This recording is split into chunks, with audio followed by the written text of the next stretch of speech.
The crystal wine glass chimed 3 times, cutting through the low murmur of the dining room. But it was the sound of my mother-in-law clearing her throat that made my blood run cold. I always knew Lucille viewed me as a charity case, a project she allowed her son to take on. But I did not realize she viewed me as a punchline until she pulled a faded pink envelope from the cedar box she had stolen from my bedroom. She stood at the head of her mahogany dining table draped in emerald silk, smiling down at the Huntsville elite who had gathered for Sunday dinner. She was holding my private diary entries, my most desperate teenage thoughts, and she was about to read them out loud, just to entertain her friends. She thought I would sit there and take it because I was the poor girl who married into the Montgomery family, and I was supposed to be grateful just to have a seat at the table. She thought my silence was submission. What she did not know was that the very last letter sitting at the bottom of that box was going to burn her pristine reputation to ash. My name is Natalie, and I'm 28 years old. Tonight, I sat in a chandelier-lit dining room in Alabama, watching the people who were supposed to be my family dig their own graves. If you have ever had to sit through a family dinner while a toxic mother-in-law tried to humiliate you, tell me your age in the comments below. Hit the like button and make sure you are subscribed to Emily Told Stories because you will not want to miss a single second of this execution. The air in the dining room smelled of roasted lamb and expensive floral arrangements, but beneath the heavy scent of gardenias, I could detect something metallic, something sharp, like ozone before a storm. To Lucille's right sat my father-in-law, Vernon. While the rest of the table, aerospace executives and country club board members, turned their attention to the matriarch, Vernon seemed miles away. He swiped a crisp linen handkerchief across his brow, his gaze locked onto the screen of a smartphone hidden just below the edge of the table. His knuckles were bone white. The screen flashed, casting a faint blue glow against his trousers, and another bead of sweat formed at his temple. His automotive empire was bleeding out in real time, and he was trying to hide the hemorrhaging from his wife and his peers.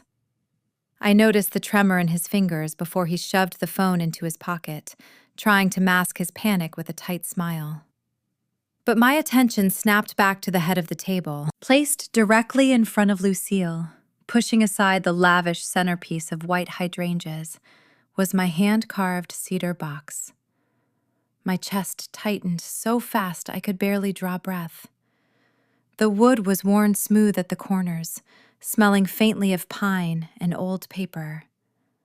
My late Aunt Dorothy had given it to me when I packed my bags to leave the Appalachian foothills for college, telling me to keep my history safe.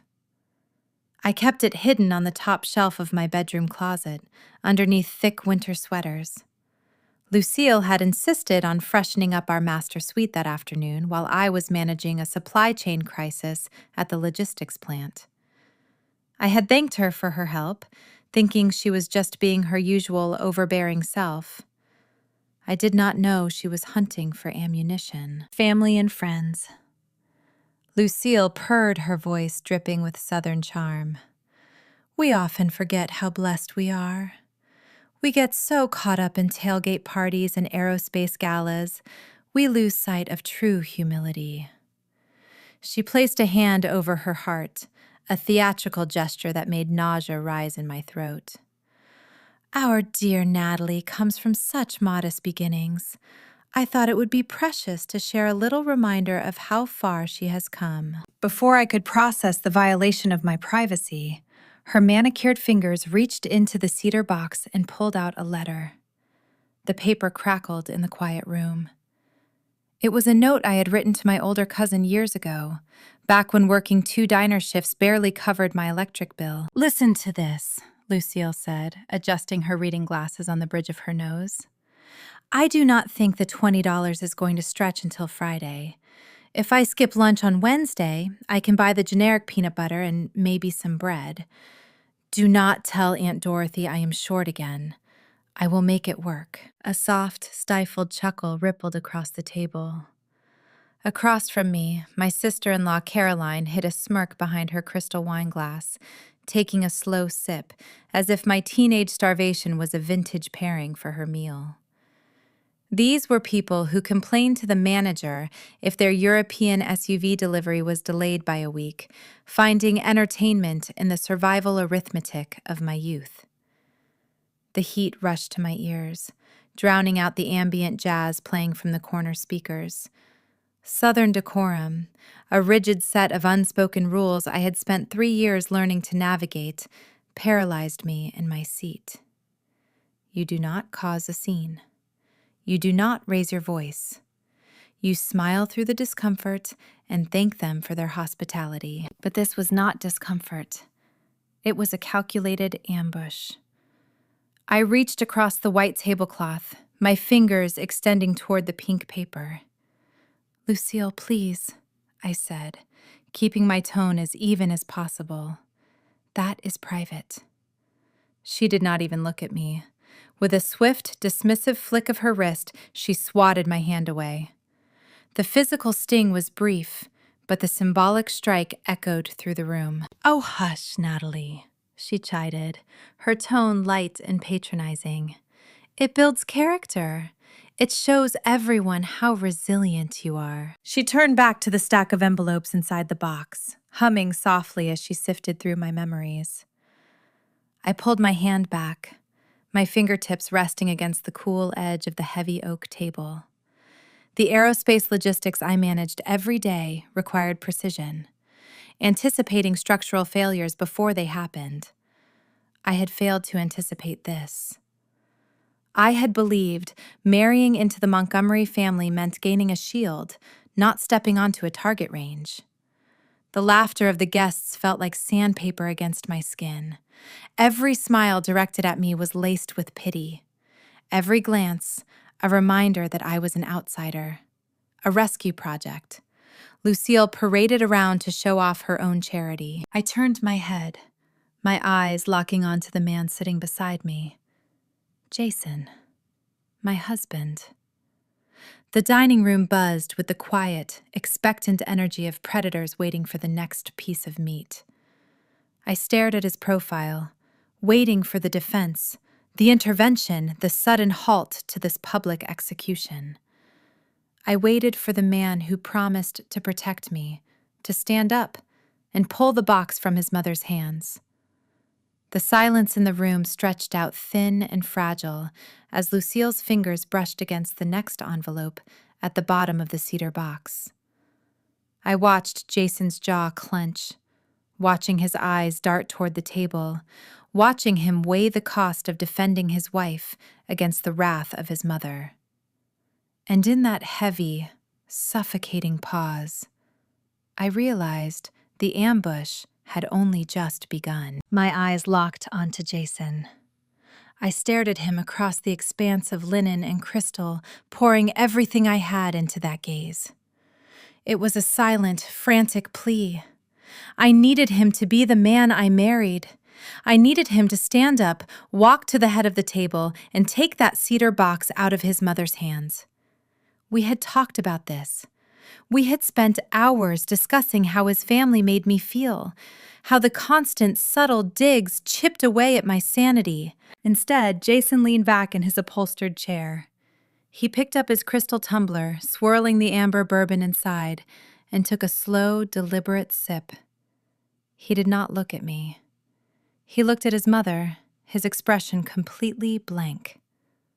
"Mom," he said, his voice a passive, low drawl that barely carried over the jazz music. "Do not embarrass her too much. Do not embarrass her too much." That was it. That was the extent of his defense. He was not telling her to stop. He was not protecting me. He was giving her permission to continue, just asking her to keep the humiliation within acceptable limits. The air rushed out of my lungs. The betrayal hit me harder than the laughter of the guests. A quick, visceral memory flashed behind my eyes, vivid and sharp. 2 years ago, a rainy Tuesday evening on the balcony of my old apartment. Jason had dropped to one knee, the diamond catching the city lights. I had hesitated, terrified of the gap between our worlds, the aerospace money, the country club memberships, the sheer weight of the Montgomery name. He had taken both my hands, his eyes fierce with certainty. "I will never let my family make you feel less than," he had promised. "I will always be on your side." The contrast between the man on that balcony and the coward sitting beside me was absolute. It was unforgivable. I looked away from him, my chest hollow. I was entirely on my own. Caroline, my sister-in-law, leaned forward, her elbows resting on the table. She was wearing a silk blouse that cost more than my first car. She tapped a French manicured nail against her wine glass, pointing at the letter in Lucille's hand. "Is that notebook paper?" Caroline asked, her voice dripping with mock sympathy. "Oh, honey, I did not realize things were that bad. Did you even have matching envelopes, or did you just fold it up and hope for the best?" Another wave of laughter rolled across the table. It was the easy, careless laughter of people who had never had to calculate the cost of a tank of gas against a week of groceries. It was class warfare disguised as dinner party banter. Lucille basked in it. She loved an audience, and she was delivering a flawless performance. She cleared her throat, adjusting her posture, holding the faded pink paper up to the light of the chandelier. "There is more," she announced, her eyes gleaming with malice. "Listen to this part. I do not think I can afford the textbooks this semester. I might have to take the night shift at the diner again. I am so tired, but I have to keep going. I cannot let Aunt Dorothy down." Lucille let out a soft, theatrical sigh, folding the letter. "It really is a testament to the American dream, is it not?" she said, looking around the room. "To think she went from serving late-night coffee to sitting at this very table. It is inspiring, truly." It was not inspiring. It was a public execution of my dignity. But as I sat there listening to the clinking of silverware and the patronizing murmurs of the Huntsville elite, something inside me shifted. The hot, suffocating blanket of embarrassment began to dissolve. The panic that had paralyzed my limbs faded, replaced by a cold, creeping clarity. I looked at the faces around the table, at Vernon, still sweating and checking his phone, at Caroline, smirking at Jason, staring resolutely at his plate. I was not their equal. I was never going to be their equal. I was an accessory they tolerated, a low-maintenance, low-expectation prop Jason had acquired to make himself look grounded. I was a rescue project for Lucille to parade around, proving her own magnanimity. They did not see me as a person. They saw me as a foil to their own greatness. That realization should have broken me. Instead, it calcified my spine. The fear evaporated, leaving only a sharp, glacial calm. If I was not a part of this family, then I owed them nothing. Lucille reached back into the hand-carved cedar box. I watched her perfectly manicured fingers rummage through the bottom, scraping against the wood. She was looking for another tragedy, another tale of Appalachian poverty to serve as the dessert course for her guests. "Ah, here we go," she said, pulling out a thick envelope. My breath hitched. It was not pink notebook paper. It was heavy cream-colored stock, sealed with a dark wax crest. It was a letter I had received 3 days ago. A letter I had tucked into the bottom of the box because I had not fully processed what it meant yet. It was not a memory. It was a legal document. Lucille did not notice the difference in the paper. She was too caught up in her own momentum. She tore open the seal with a triumphant smirk, expecting another pathetic plea for money. She unfolded the crisp, typewritten pages, shaking them out with a flourish. Let us see what other little struggles our Natalie was hiding, she said, her eyes scanning the first paragraph. I did not move. I did not try to stop her. I just sat there, waiting for the trap to snap shut. Lucille's voice started loud and confident. Dear Mrs. Montgomery, we are writing to inform you regarding the final execution of the estate of the late Dorothy. Her voice faltered. The words died in her throat. The triumphant smirk vanished from her face, wiped away as if she had been struck. She blinked rapidly, her eyes darting across the heavy cream paper, reading the next few lines in silence. The color drained from her cheeks, leaving her makeup looking stark and unnatural against her pale skin. The dining room, which had been humming with amusement, suddenly fell quiet. The guests leaned in, sensing the abrupt shift in the atmosphere. The predator had caught a scent she did not understand. Mother Jason asked, his brow furrowing. What is it? What does it say? Lucille swallowed hard. Her hands holding the letter began to tremble, just a fraction, but enough to make the thick paper rattle slightly in the silent room. She looked up from the document, her eyes locking onto mine. For the very first time since I had walked into her home 3 years ago, she looked at me with genuine apprehension. It is nothing. She stammered, her voice tight and high-pitched. Just dull legal nonsense. Misfiled paperwork, I suppose. She moved quickly, attempting to fold the letter back up, shoving it hastily toward the cedar box. She reached for her wine glass, her hand shaking so badly the crystal clinked against her teeth. Let us change the subject, she announced loudly, forcing a brittle smile. Vernon, darling, tell everyone about the new showroom designs. I hear the architects have finalized the blueprints. Vernon jumped, looking up from his phone, startled by the sudden spotlight. Yes, the blueprints, he mumbled, wiping his brow again. We are very excited. The diversion was clumsy, desperate.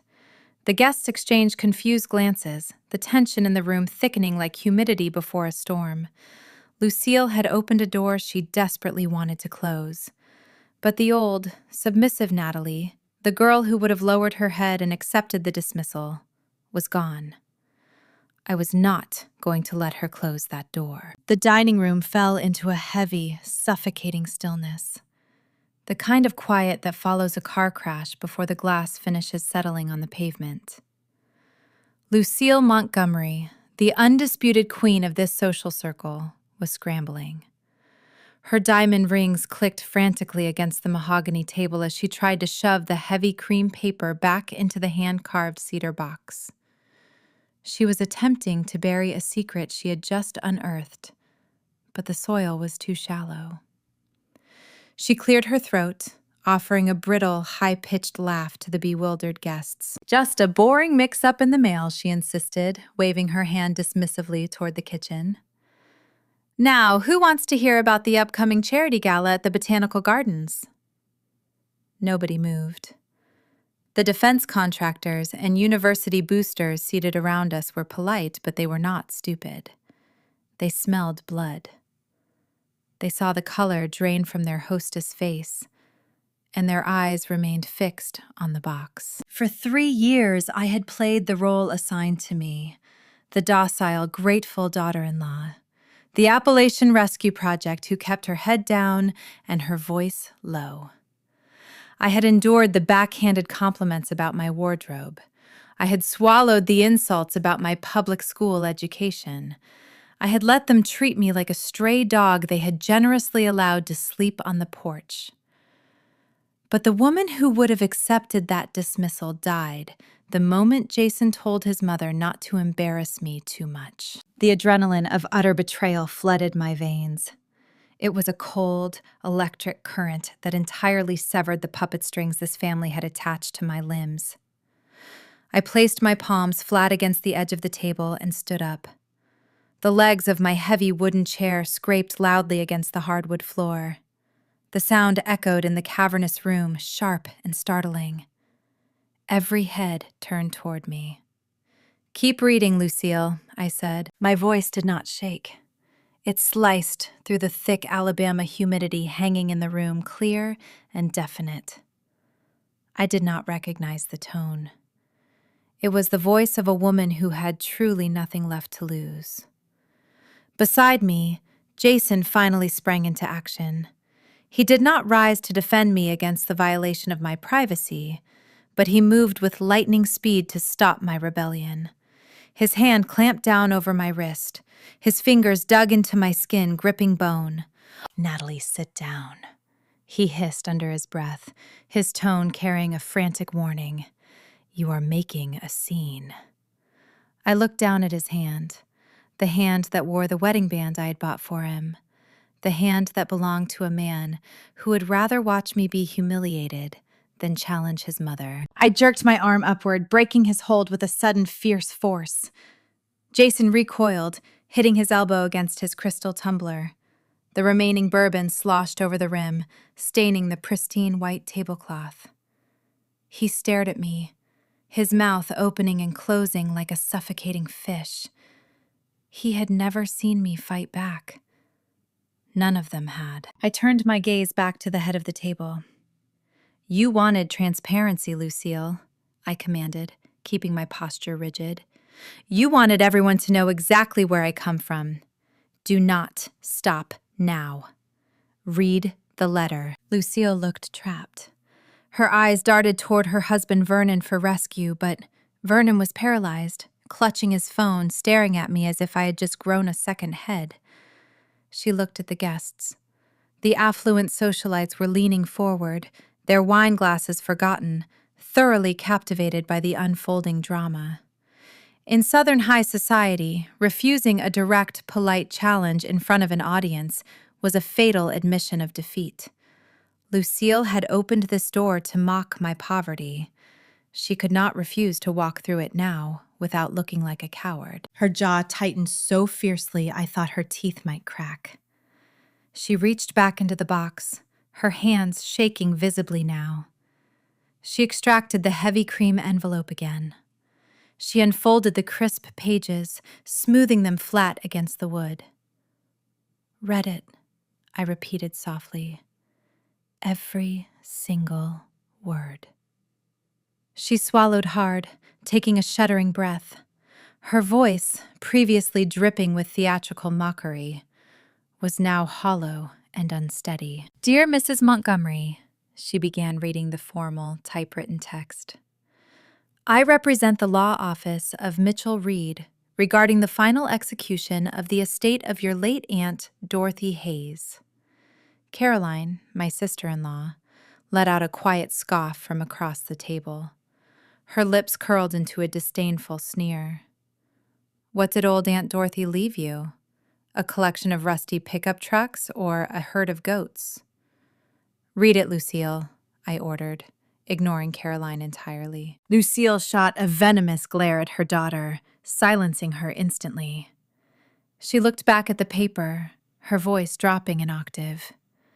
"As the sole named heir, you are hereby notified of the immediate transfer of all assets held in the Hayes Family Trust. This includes the primary residence and the surrounding acreage located directly outside the Huntsville city limits." Aunt Dorothy had lived in a modest farmhouse, wearing patched overalls and driving a truck older than I was. The Montgomerys had visited exactly once, refusing to sit on her porch furniture, claiming they were allergic to the dust. They had judged her by the faded paint on her siding, never bothering to look at the vast, stretching mountains behind her home. They never knew she owned the mountain. Lucille paused, her eyes widening as she read ahead. She choked on a breath. "Continue," I insisted. "The property totaling exactly 5,000 acres," Lucille read, her voice cracking, "has recently been approved for commercial rezoning.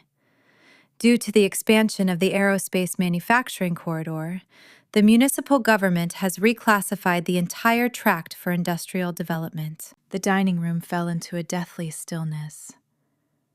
5,000 acres. In a city expanding rapidly with government defense contracts and aerospace engineering facilities, raw land of that magnitude located just outside the city limits was not just property. It was an empire. Lucille swayed slightly in her chair, clutching the paper as if it were burning her fingers. The recent preliminary appraisal conducted by the firm Lucille swallowed, audibly struggling to form the numbers. The preliminary appraisal estimates the raw land value prior to developer bidding at $85 million. The number dropped into the center of the dining table like a live grenade. $85 million. The mocking laughter that had filled the room 10 minutes ago was entirely extinguished. It evaporated into the air, replaced by a suffocating, greedy shock. I watched the physical transformation of the people around me.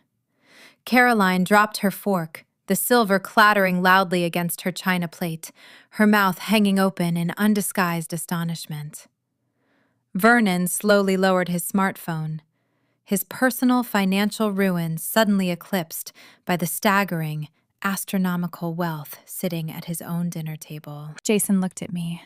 His eyes were wide, frantic, desperately searching my face for any sign that this was a prank, a misunderstanding. But my expression remained glacial. I had received the letter earlier that week. I had kept it hidden, overwhelmed by the magnitude of the inheritance, wanting time to process the grief of losing my aunt and the shock of her hidden fortune. I had not told Jason because my gut had warned me to wait. My gut had been right. The Montgomerys prided themselves on their generational wealth. They flaunted their country club memberships, their luxury vehicles, and their political connections. They used their money as a weapon to make everyone else feel small. But their wealth was tied up in failing dealerships, mortgaged estates, and hollow appearances. They suddenly realized the poor Appalachian girl they had invited to dinner solely to humiliate was now significantly wealthier than all of them combined. The power dynamic in the room inverted with dizzying speed.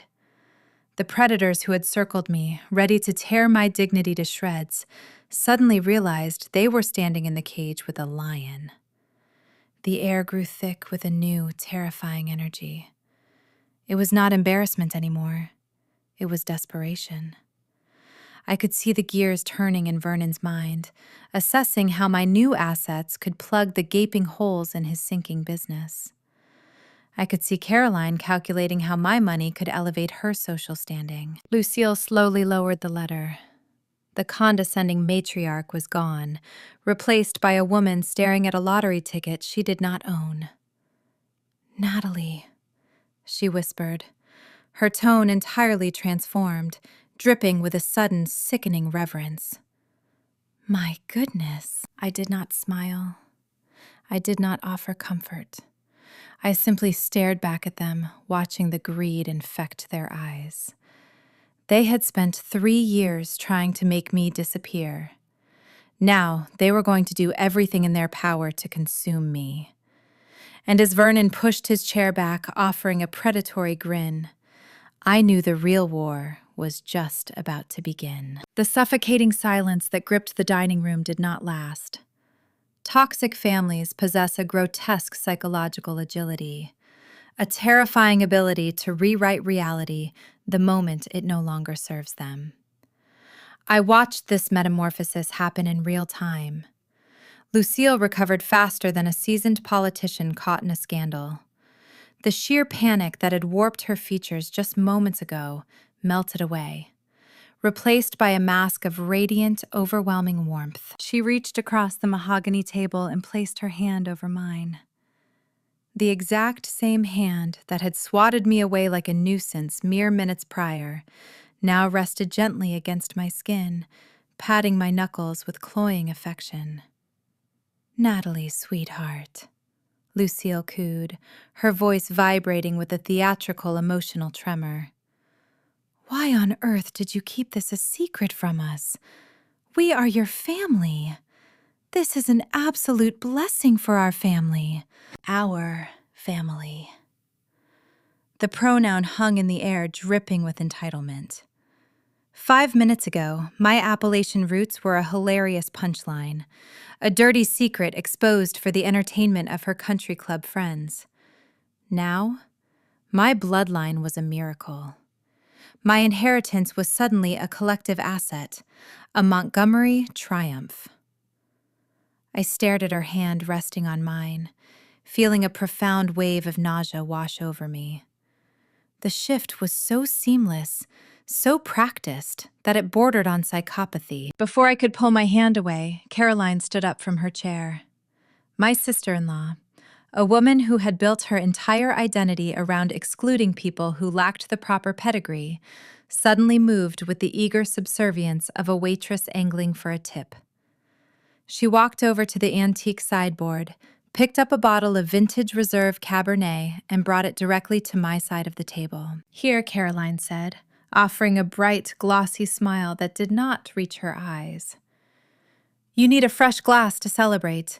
That cheap house blend Jason poured you earlier simply will not do for a newly minted tycoon." She poured the dark ruby liquid into a fresh crystal goblet and placed it delicately near my plate.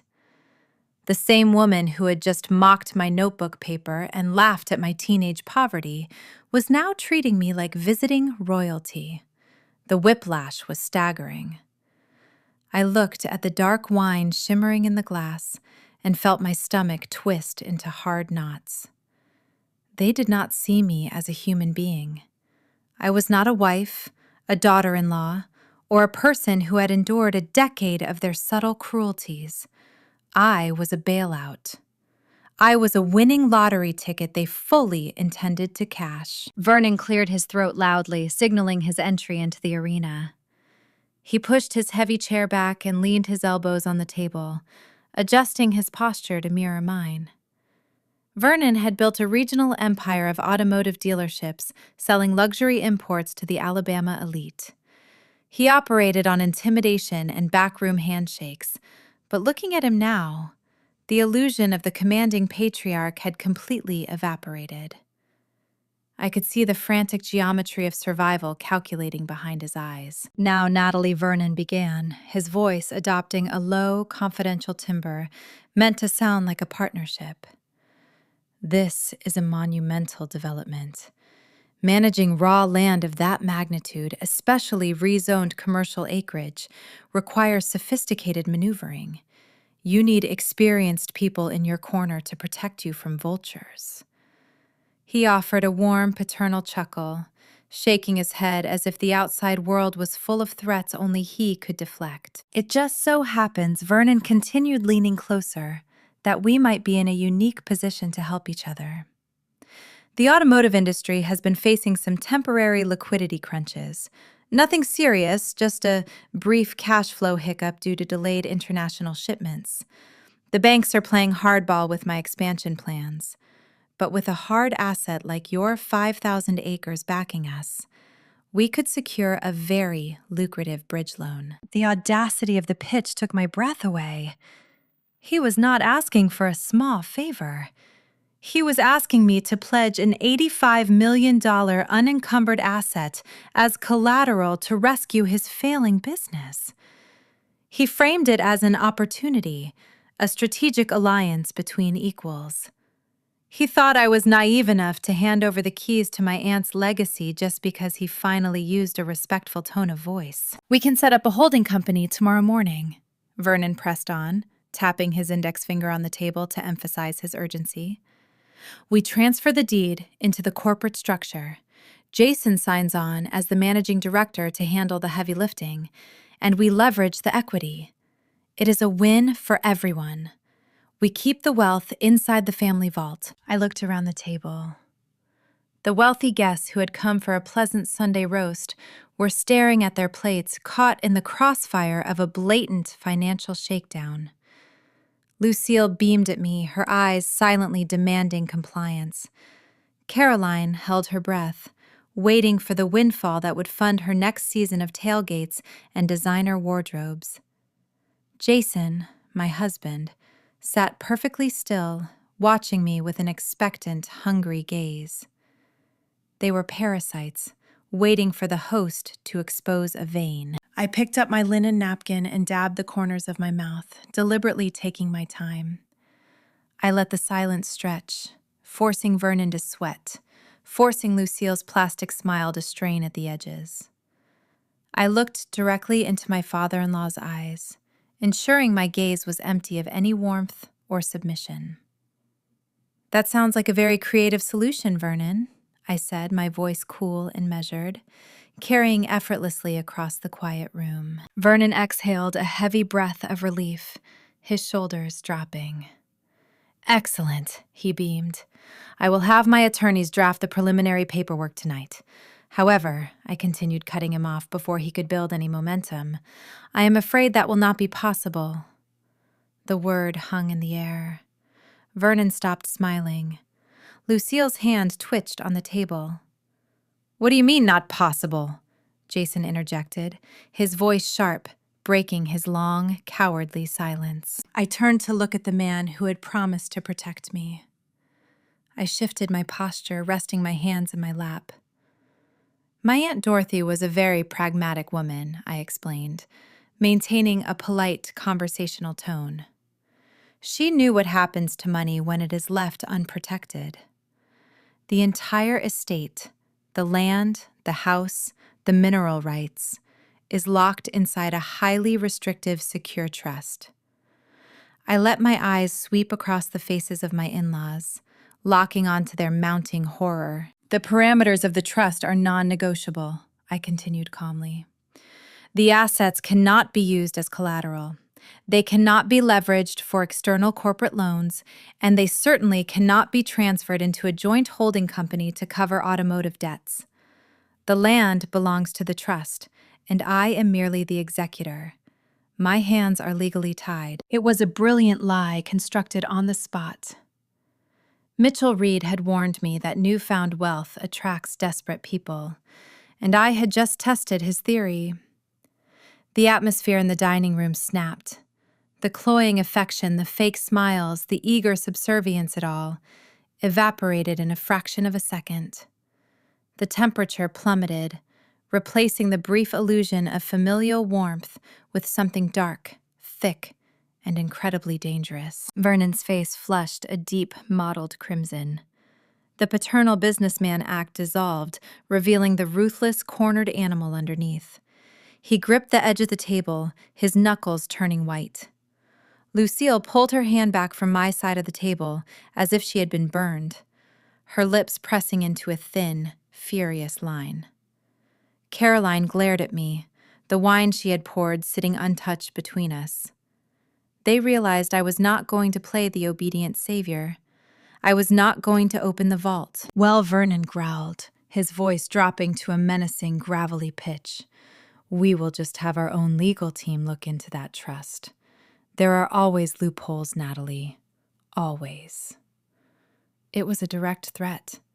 He was openly declaring war over an asset that did not belong to him. The polite facade of the Sunday dinner had been entirely shredded. "Excuse me," I said, pushing my chair back from the table and standing up. "I think I have had enough wine for one evening. Thank you for hosting, Lucille. It has been a truly educational dinner." I did not wait for a response. I turned my back on the Huntsville elite and walked out of the dining room, my heels clicking rhythmically against the hardwood floor. I kept my spine straight, refusing to show them an ounce of fear.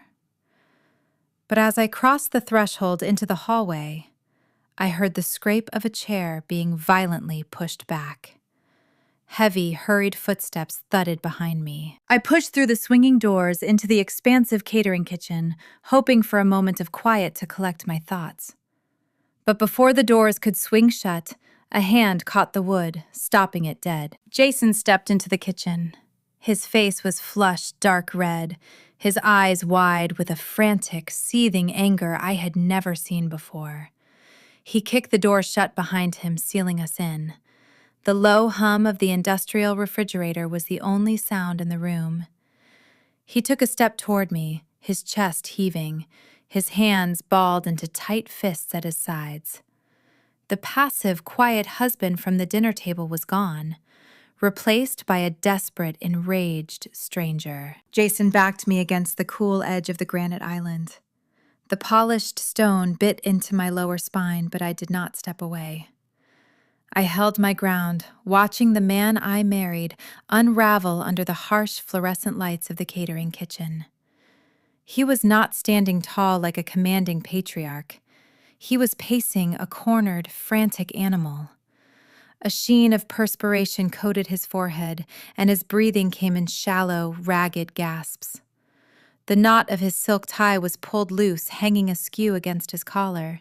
"What are you doing, Natalie?" he demanded, his voice a harsh, frantic whisper. He darted a look back at the swinging doors, terrified the high society guests might hear his desperation. "You cannot walk out on my father like that.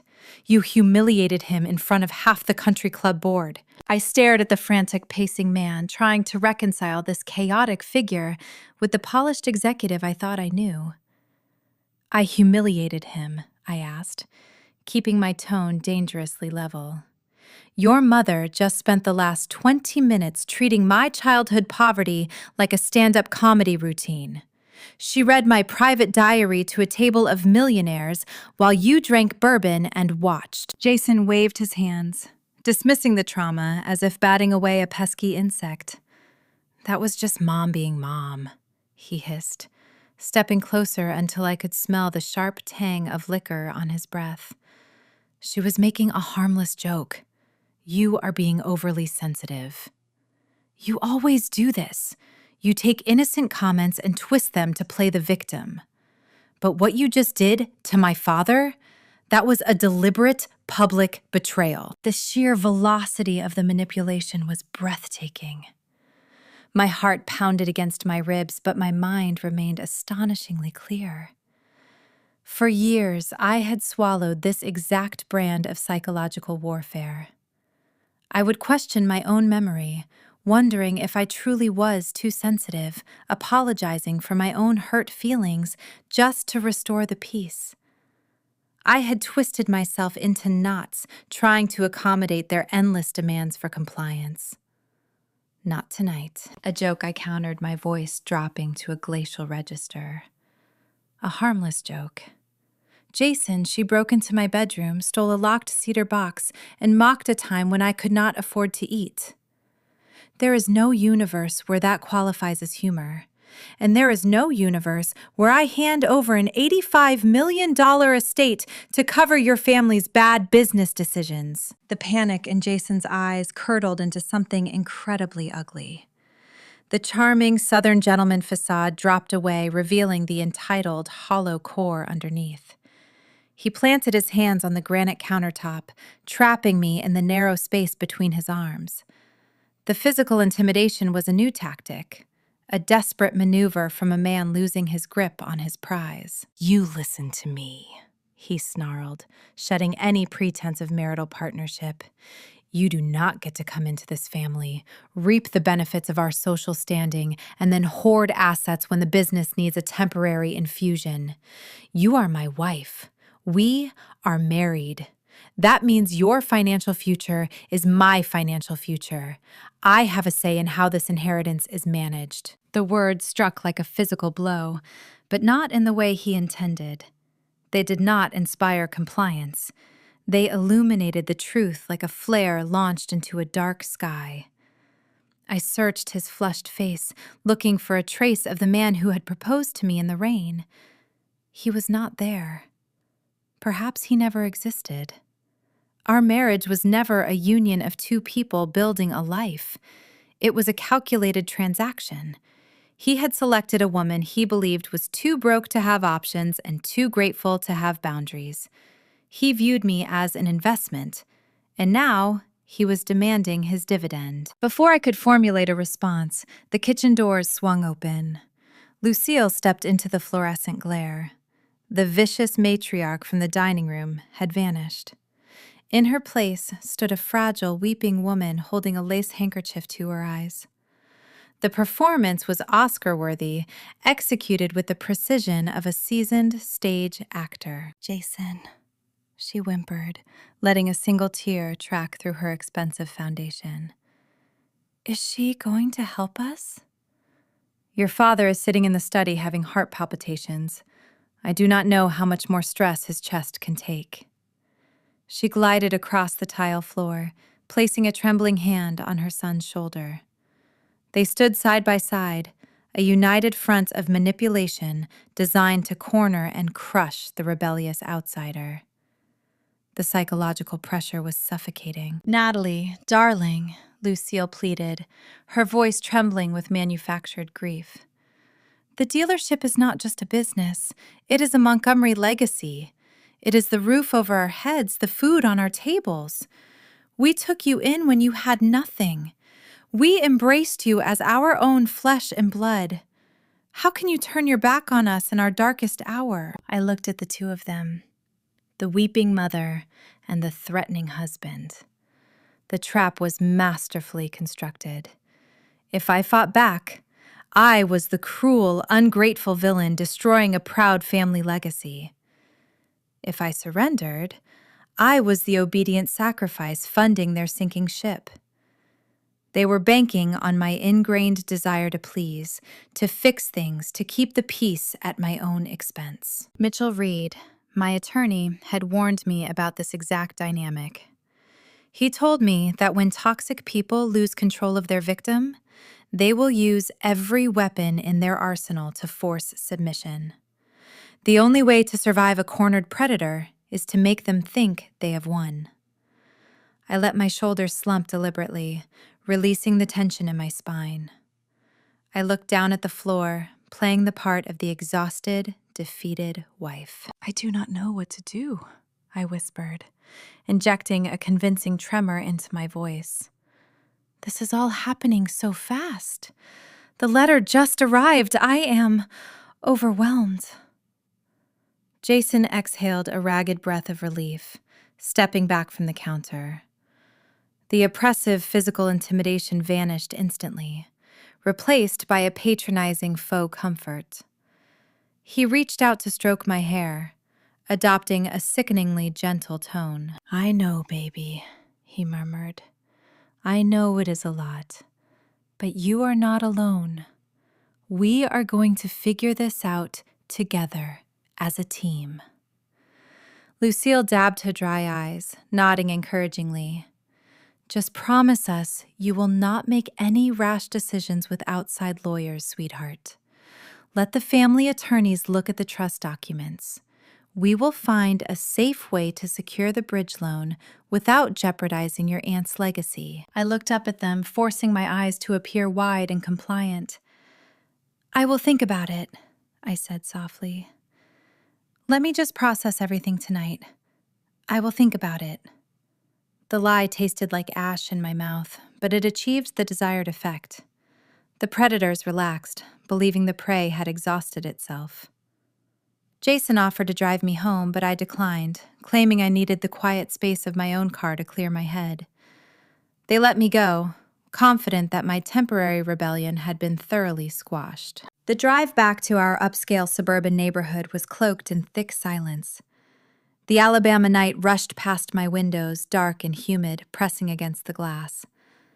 I kept the radio off, listening only to the steady hum of the engine and the rhythmic thud of my own heartbeat.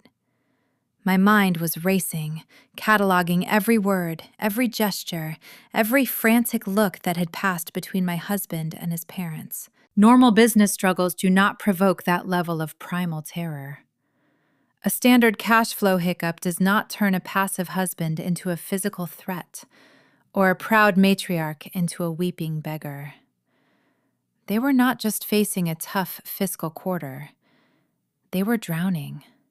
And the sheer desperation in Jason's eyes as he trapped me against those granite countertops suggested something far more sinister than unpaid vendor invoices. I pulled into our pristine driveway, the headlights washing over the manicured lawn.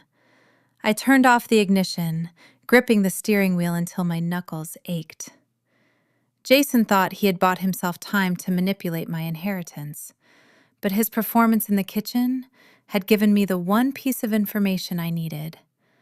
I now knew beyond a shadow of a doubt that my husband was hiding a catastrophic secret.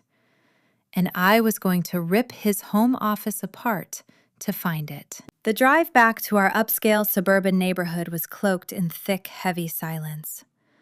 The Alabama night rushed past my windows, dark and humid, pressing against the glass.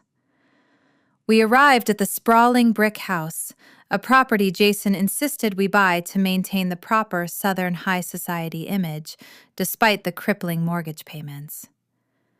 He walked through the front door with the relaxed swagger of a man who believed he had successfully neutralized a threat. He poured himself a final glass of bourbon, kissed the top of my head with a sickeningly sweet grin, and confidently marched upstairs to our master bedroom. He thought he had worn me down. He thought my quiet compliance in the catering kitchen meant I had folded under the weight of his manipulation. Within 20 minutes, his steady, rhythmic snoring echoed through the hallway. I lay wide awake, staring at the vaulted ceiling. The air conditioning hummed a low, constant drone that failed to drown out the racing calculations in my mind. Jason went to sleep untroubled because he assumed I was the same obedient wife he had managed for years.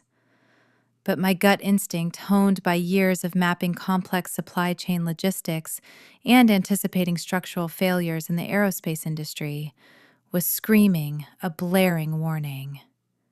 Normal business struggles do not provoke the kind of primal terror I had witnessed tonight. A standard cash flow hiccup does not turn a passive husband into a physical threat, or a proud matriarch into a weeping beggar. I threw off the high thread count sheets, moving with agonizing care to avoid shifting the mattress. The cool hardwood floor sent a chill traveling up my bare feet as I tiptoed out of the bedroom. The house was pitch black, save for the silver moonlight spilling through the plantation shutters. I crept down the grand staircase, avoiding the third step that always groaned under pressure. My destination was the closed mahogany door at the end of the lower hallway. Jason restricted access to his home office, claiming he needed a sterile environment to handle his responsibilities as the heir apparent to the dealership empire. I turned the brass knob, holding my breath until the latch clicked free. The room smelled of expensive leather and stale cologne. I bypassed the framed golf trophies and the expensive artwork, heading straight for his sleek silver laptop resting in the center of the heavy desk. I lifted the screen, and the harsh blue lights illuminated the dark room, casting long shadows against the walls. The password prompt appeared. Jason was a man built entirely on vanity and predictable ego. He still coasted on the glory of his college football days, clinging to a past where he was the star quarterback before he aged into a mediocre businessman. I typed in his university mascot, followed by his jersey number. The screen unlocked instantly, granting me access to his digital life. My eyes scanned the desktop, bypassing folders labeled with country club committee minutes and golf tournament schedules. I needed to find the fiscal rot. I opened his primary document directory, sorting the files by the most recently modified dates. At the very top of the list, updated a mere 45 minutes ago, while I was pretending to take a shower, was a folder labeled Bridge Loan. My pulse quickened, drumming a frantic beat against my ribs. I double-clicked the folder. Inside were dozens of PDF files containing profit and loss statements, dealership inventory logs, and desperate email drafts. I opened the main application file. It was a commercial lending request directed not to a major national bank with stringent oversight, but to a small, local community institution. I recognized the name of the loan officer listed on the header. He was a vice president who frequently attended Vernon's lavish tailgates, a man known around town for enjoying expensive gifts and looking the other way when compliance protocols became inconvenient. I scrolled down through the dense legal jargon, my eyes darting across the glowing screen. The requested loan amount was staggering enough to cover a crater of missing funds. Then I reached the section labeled Secured Collateral. The air left my lungs. Typed cleanly into the blank spaces were the precise geographical coordinates, the tax parcel identification numbers, and the exact acreage of Aunt Dorothy's estate. They had not just brainstormed this idea during dinner.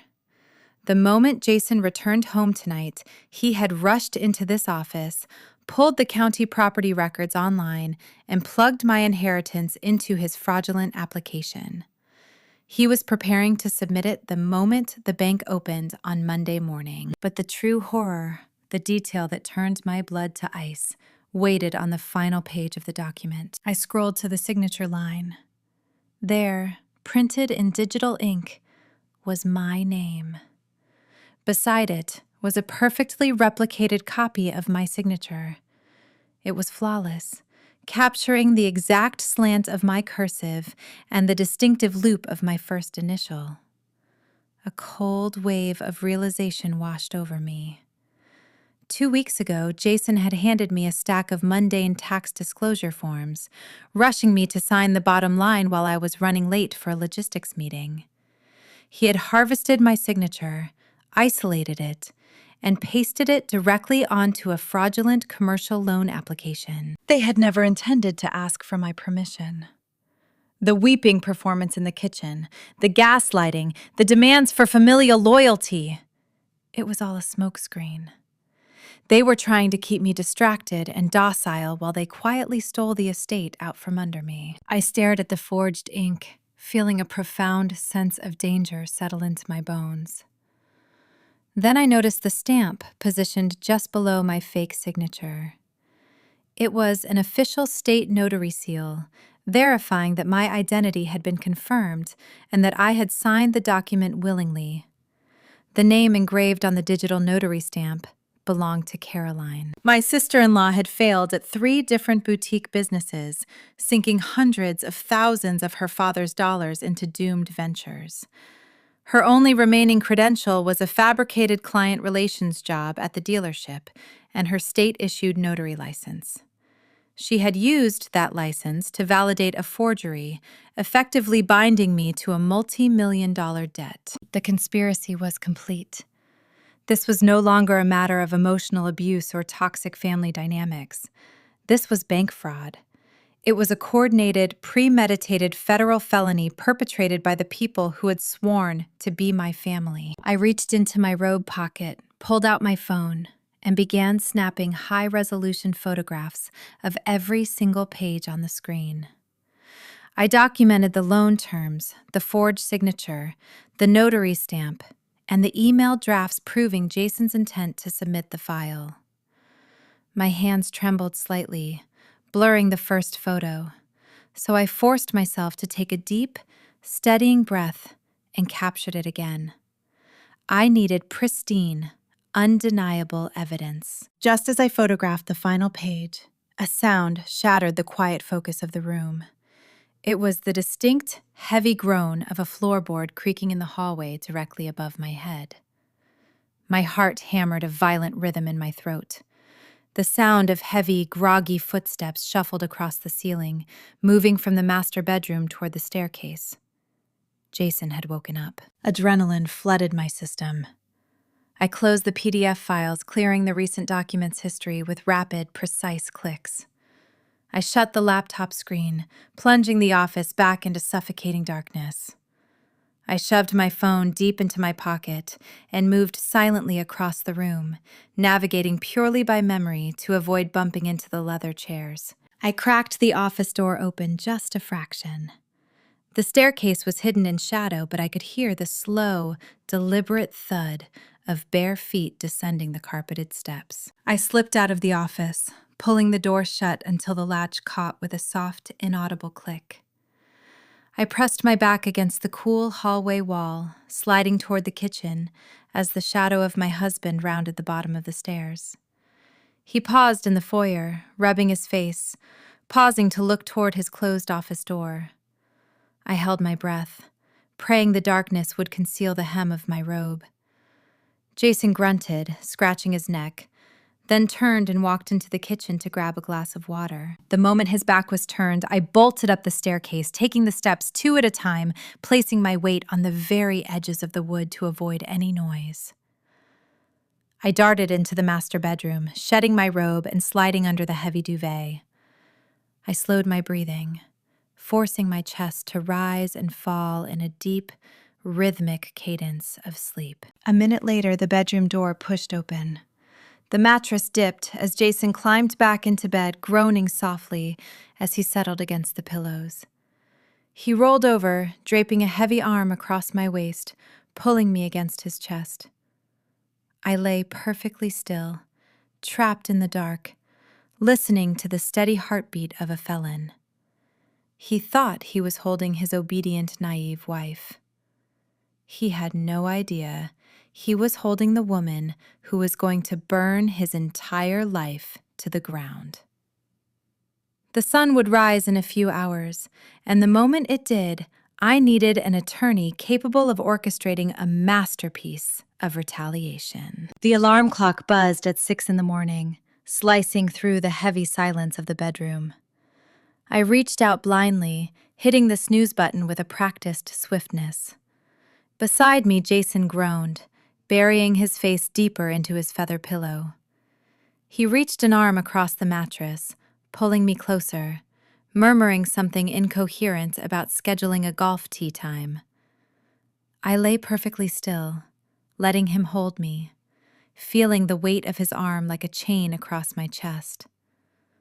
The man spooning me was actively plotting to steal an $85 million estate, but in the morning light, he just looked like an exhausted suburban husband. It was a terrifying testament to how easily monsters can camouflage themselves in everyday life. I slipped out of bed, moving with the slow, deliberate grace of a woman who knows she is being hunted. I walked into the ensuite bathroom, turning the shower on high, letting the steam billow against the glass enclosure. While the water ran, I grabbed my phone, dialing the human resources department at the aerospace firm. I forced a raspy, congested tone into my voice, claiming I had come down with a sudden aggressive stomach bug. I needed the day off. The logistics supply chain would have to manage itself. Today, I had to manage my own survival. An hour later, I was driving down the interstate, the Alabama sun glaring off the asphalt. My destination was a sleek, glass-fronted building in downtown Huntsville, housing the law firm of Mitchell Reed. Mitchell was a formidable presence in the legal community. He was a man who did not rely on family pedigree or country club connections to win cases. He built his reputation by systematically dismantling the arrogance of old money families, using their own hubris against them. Aunt Dorothy had chosen him specifically to execute her estate, knowing I would need a ruthless protector in a city obsessed with status. I sat in his expansive corner office, overlooking the sprawling aerospace research park. Mitchell sat across from me, his hands steepled under his chin, listening intently as I recounted the events of the previous evening. I laid my phone on his polished mahogany desk, swiping through the high-resolution photographs I had taken of Jason's laptop screen. Mitchell leaned forward, adjusting his wire-rimmed glasses. He analyzed the images in silence, his expression hardening with every swipe. He did not gasp. He did not offer performative sympathy. He operated purely on logic and consequence. "This is not a sloppy mistake," Natalie Mitchell said, his voice a low, authoritative rumble. "This is a highly coordinated federal offense." He tapped his index finger against the image of the final signature page, zooming in on the notary stamp. "Your sister-in-law, Caroline, notarizing a forged signature constitutes a severe breach of state law," Mitchell explained, his tone clinical. "But the real leverage here is the loan application itself. The vice president listed on this document works for a small community bank. He is risking his career to process a commercial loan of this magnitude without requiring your physical presence or an independent appraisal. That strongly suggests Jason and Vernon have offered him a substantial kickback to expedite the approval." bribery, conspiracy, and wire fraud. A cold shiver raced down my spine despite the warmth of the sun streaming through the office windows. The Montgomerys were not just arrogant. They were desperate enough to risk federal prison. "Can we stop the application?" I asked, my voice betraying a hint of the panic I had been suppressing all night. "Can we call the bank and freeze the process?" Mitchell sat back in his leather chair, crossing his arms over his chest. "We could," he conceded slowly. "But if we intercede now, before the funds are dispersed, Jason can simply claim the application was a draft. He can argue the forged signature was an error made by an overzealous assistant. Caroline can claim her notary stamp was stolen. They will deny everything, hire a team of expensive defense attorneys, and spin the narrative to make you look like a paranoid, unstable wife." He paused, letting the gravity of the situation settle over me. "If we strike now," Mitchell warned, "we only wound them. And a wounded predator will spend the rest of its life trying to destroy you." I looked at the photographs on my phone, the undeniable proof of my husband's betrayal. "What is the alternative?" I asked, bracing myself for the answer. Mitchell offered a thin, calculating smile. "We let them commit the crime." The strategy was breathtaking in its audacity. Mitchell outlined the trap with surgical precision. We needed the Montgomerys to believe their fraudulent scheme was proceeding flawlessly. We needed them to submit the forged application, sign the final closing documents, and attempt to claim the funds. Only when they crossed the point of no return, when the evidence of their guilt was absolutely undeniable, would we drop the guillotine. But to execute this trap, Mitchell needed to ensure my assets were impenetrable. He pulled a thick stack of legal documents from a drawer, sliding them across the desk. "We are executing an immediate transfer of the entire Hayes estate into a blind limited liability company," Mitchell instructed, tapping a silver pen against the paper. "The LLC will be registered in Delaware, providing maximum anonymity and asset protection. You will be the sole managing member.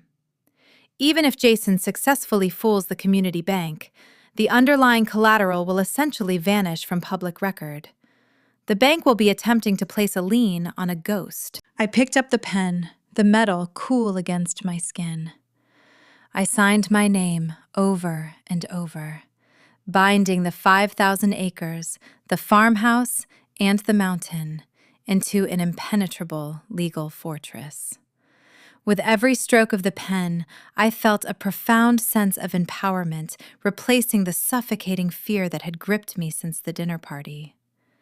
As I signed the final document, Mitchell leaned forward, his gaze piercing and intense. "Natalie, I need you to understand the magnitude of what we are initiating," he said, his voice dropping to a serious cautionary register. "Once this trap springs, the fallout will be catastrophic. Your father-in-law will likely face federal indictment. Your sister-in-law will be disbarred and prosecuted. And your husband?" He did not finish the sentence. He did not need to. "Are you prepared to burn your marriage to the ground?" Mitchell asked, staring directly into my eyes. I thought about Jason sitting at the dining table sipping bourbon while his mother mocked my poverty. I thought about the heavy, suffocating weight of his arm draped across me in the dark, while a forged document sat on his laptop waiting to steal my future. I placed the silver pen back on the desk, meeting Mitchell's gaze without a trace of hesitation. "I am eager to," I replied. Mitchell nodded a silent acknowledgement of the war we had just declared. To make this work, he advised you must return home and play the part. You must be the submissive, obedient wife they expect. You cannot show them anger. You cannot show them fear. You must give them enough rope to hang themselves. The directive was clear. I needed to feed their arrogance. I needed to provide them with a false sense of security, a carefully constructed illusion of compliance. Before leaving the office, Mitchell helped me draft a specific document. It was a highly convincing replica of a property deed, utilizing official-looking legal jargon and authentic formatting. However, buried within the dense paragraphs was a subtle technical flaw, a deliberate omission that rendered the entire document legally void. It was poisoned bait. I drove back to my upscale suburban neighborhood, clutching the dummy deed in my passenger seat. I walked through the front door of the pristine brick house, the silence greeting me like a heavy blanket. I moved directly to my personal home office, a small room off the kitchen that Jason rarely entered. I opened the bottom drawer of my filing cabinet, slipping the fraudulent deed between a stack of mundane utility bills and tax returns. I did not hide it perfectly. I hid it just well enough to make someone feel clever for finding it. I checked my reflection in the hallway mirror, smoothing my hair, and practicing a soft, unassuming smile. I needed to be the woman Jason thought he had conquered. When the front door opened later that evening, Jason walked in, loosening his tie, dropping his briefcase heavily onto the foyer table. He looked exhausted, carrying the stress of a man trying to balance a failing business and a federal conspiracy. He looked up, spotting me, standing in the kitchen preparing dinner. He froze momentarily, his eyes searching my face for any lingering resentment from the night before. I turned toward him, offering the sweet, deceptive smile I had practiced in the mirror. "How was your day, honey?" I asked, my voice dripping with manufactured warmth.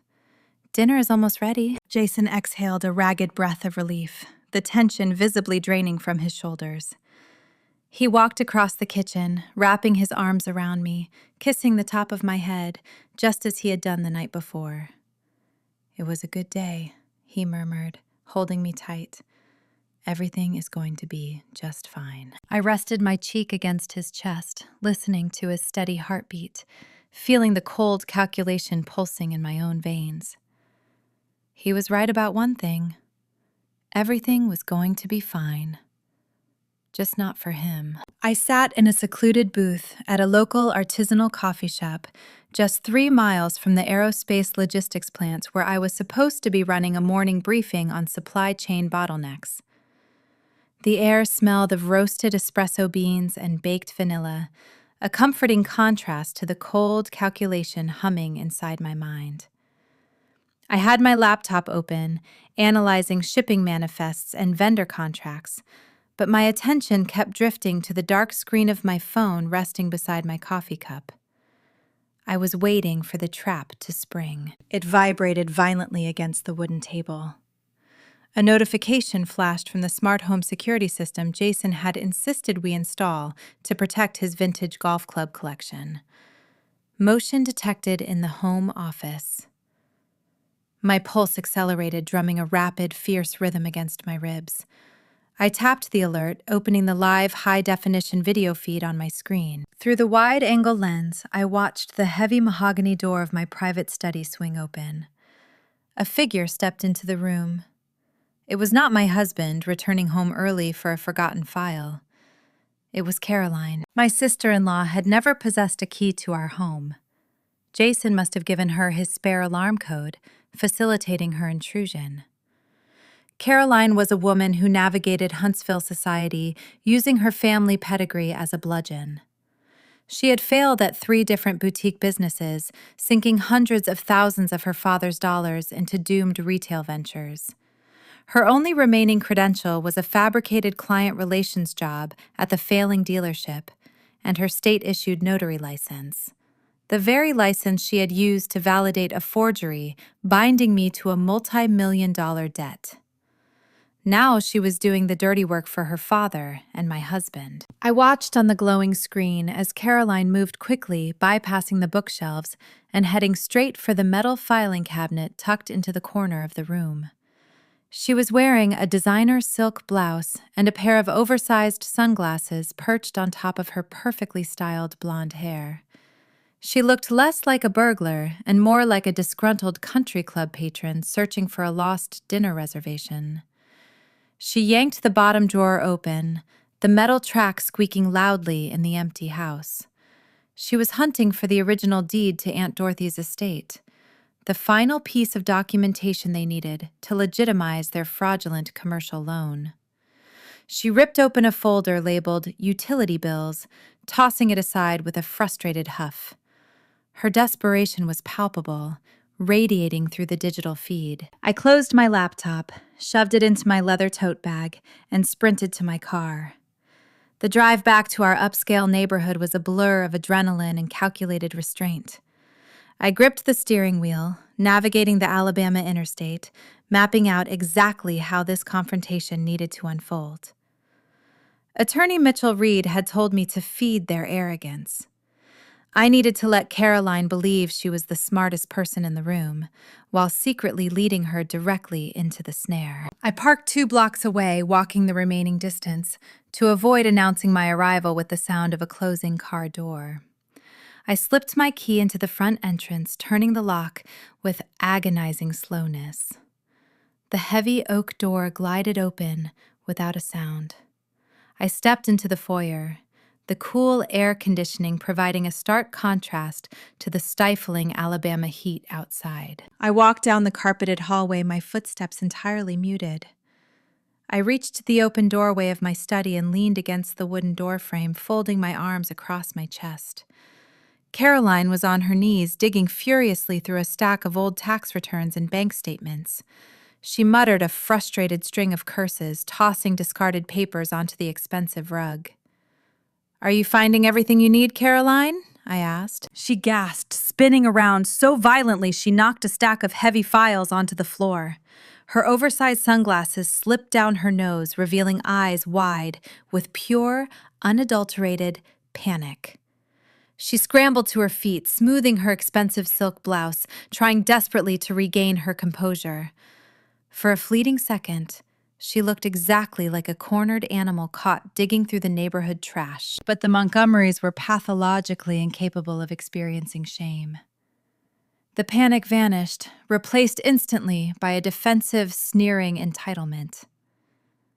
"You should really lock your front door, Natalie," she huffed, crossing her arms to mirror my posture. "Anyone could just walk right in and take whatever they wanted." "I did lock the front door," I replied, keeping my voice low and dangerously calm. "Which means my husband gave you the security code. What exactly are you looking for in my private filing cabinet?" She lifted her chin, adopting the condescending tone she typically reserved for belittling service workers and waitstaff. "Do not play the victim with me. You know exactly what I am looking for. My father needs the documentation to finalize the corporate transition. You are deliberately stalling the process to punish my family because you are petty and ungrateful." I stared at her, amazed by the sheer audacity. "A corporate transition," I repeated, letting a cold smile touch my lips. "Is that what you are calling federal bank fraud these days?" Caroline let out a harsh, bitter laugh, taking a step toward me. The scent of her heavy, expensive perfume rolled across the room, cloying and aggressive. "You really think you are so smart, do you not? You think this little inheritance makes you our equal. Let me remind you of how the real world works. You are a nobody from the foothills, a charity case Jason brought home to make himself look generous. The Montgomery name is the only reason you are invited to any social events in this city. The only reason anyone at the aerospace plant takes your logistics meetings seriously is because you are married to my brother. Without us, you are nothing." She jabbed a manicured finger in my direction, her voice rising in pitch, echoing off the study walls. "If you do not hand over the deed to the property right now, I will make it my personal mission to destroy your reputation among the Huntsville elite. I will tell the country club board that you are an unstable gold digger suffering from a nervous breakdown. You will be a social pariah by the weekend. No one will ever do business with you again." I did not yell. I did not raise my voice or defend my professional accomplishments. I simply let her finish her frantic, venomous tirade. When she paused to catch her breath, I uncrossed my arms and pointed a single finger toward the ceiling corner directly above her head. "You might want to fix your posture, Caroline," I suggested softly. "The high-definition camera hidden inside the smoke detector has been recording your entire visit. It captures audio, too. Your threat to destroy my reputation and blackmail me for legal documents was very clearly articulated." All the blood drained from Caroline's face. The aggressive, towering posture dissolved instantly. She looked up at the ceiling, her mouth opening and closing soundlessly. The arrogant socialite facade completely shattered, leaving behind a terrified amateur criminal. "Breaking and entering is a serious offense." I continued, taking a slow, deliberate step into the room, closing the distance between us. But trespassing to steal legal documents in connection with a fraudulent commercial loan application? I believe that elevates the situation from a local misdemeanor to a highly complex federal investigation. Caroline stumbled backward, her designer heels catching on the discarded papers littering the floor. "You would not," she whispered, her voice trembling with genuine terror. "You are bluffing. There is no camera." "Am I?" I asked, tilting my head slightly. "Do you really want to test that theory?" "Get out of my house, Caroline. If I ever see you inside these walls again, I will send the security footage directly to the local police department, and I will press charges." She did not argue. She snatched her designer handbag from the desk and rushed toward the doorway, desperate to escape the trap she had unknowingly walked into. But as she hurried past the metal filing cabinet, I noticed her hand dart down. Her fingers closed around the thick manila folder resting on top of the discarded papers. The folder contained the dummy deed I had carefully crafted and planted the night before. I saw her take it. I watched her shove the folder into her oversized leather handbag, her movements jerky and panicked. I could have stopped her.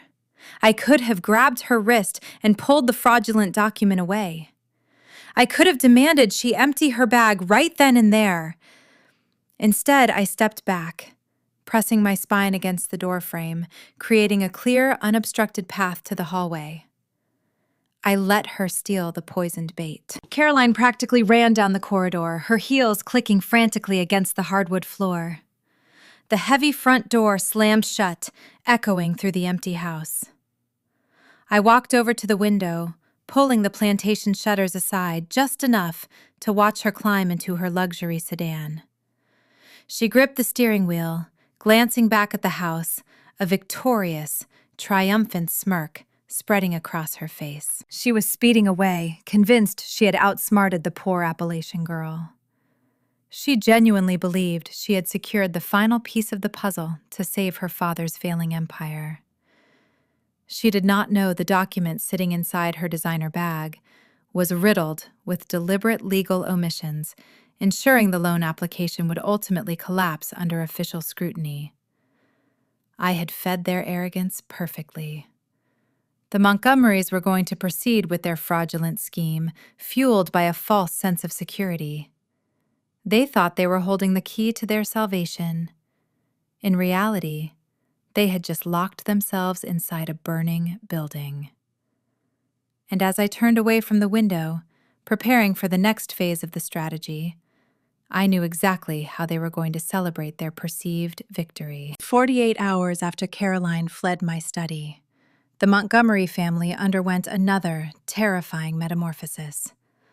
The frantic desperation that had stained our recent interactions vanished entirely. In its place bloomed a radiant, suffocating warmth. They believed the dummy deed resting inside Caroline's designer handbag was the authentic legal document. They were convinced they had successfully stolen the keys to my aunt's $85 million estate. Their relief manifested as a grotesque, victorious hospitality. They invited me to a lavish Sunday brunch at the Huntsville Country Club. The venue was a sprawling antebellum-style mansion overlooking an immaculate 18-hole golf course where the city elite gathered to broker deals over mimosas and imported caviar. I arrived with Jason, playing the role of the docile, defeated wife. My posture was deliberately relaxed, my expression a carefully crafted mask of polite submission. I needed them to feel invincible. Before we even reached our reserved table on the shaded veranda, Jason pulled me aside near the lobby's grand staircase. He wore a tailored linen suit, his hair perfectly styled, projecting the image of a thriving young executive. He reached into his breast pocket and produced a slender navy velvet box. "I wanted to give you this," he murmured, his voice dropping to a smooth, intimate register that used to make my heart flutter. He flipped the lid open.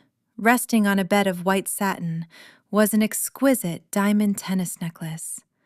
The stones caught the light from the chandelier, fracturing it into brilliant shards of color. A token of my appreciation. Jason continued stepping closer, for being so understanding lately, for remembering how important this family is. I stared at the glittering jewels. 2 weeks ago, this gift would have felt like a profound romantic gesture.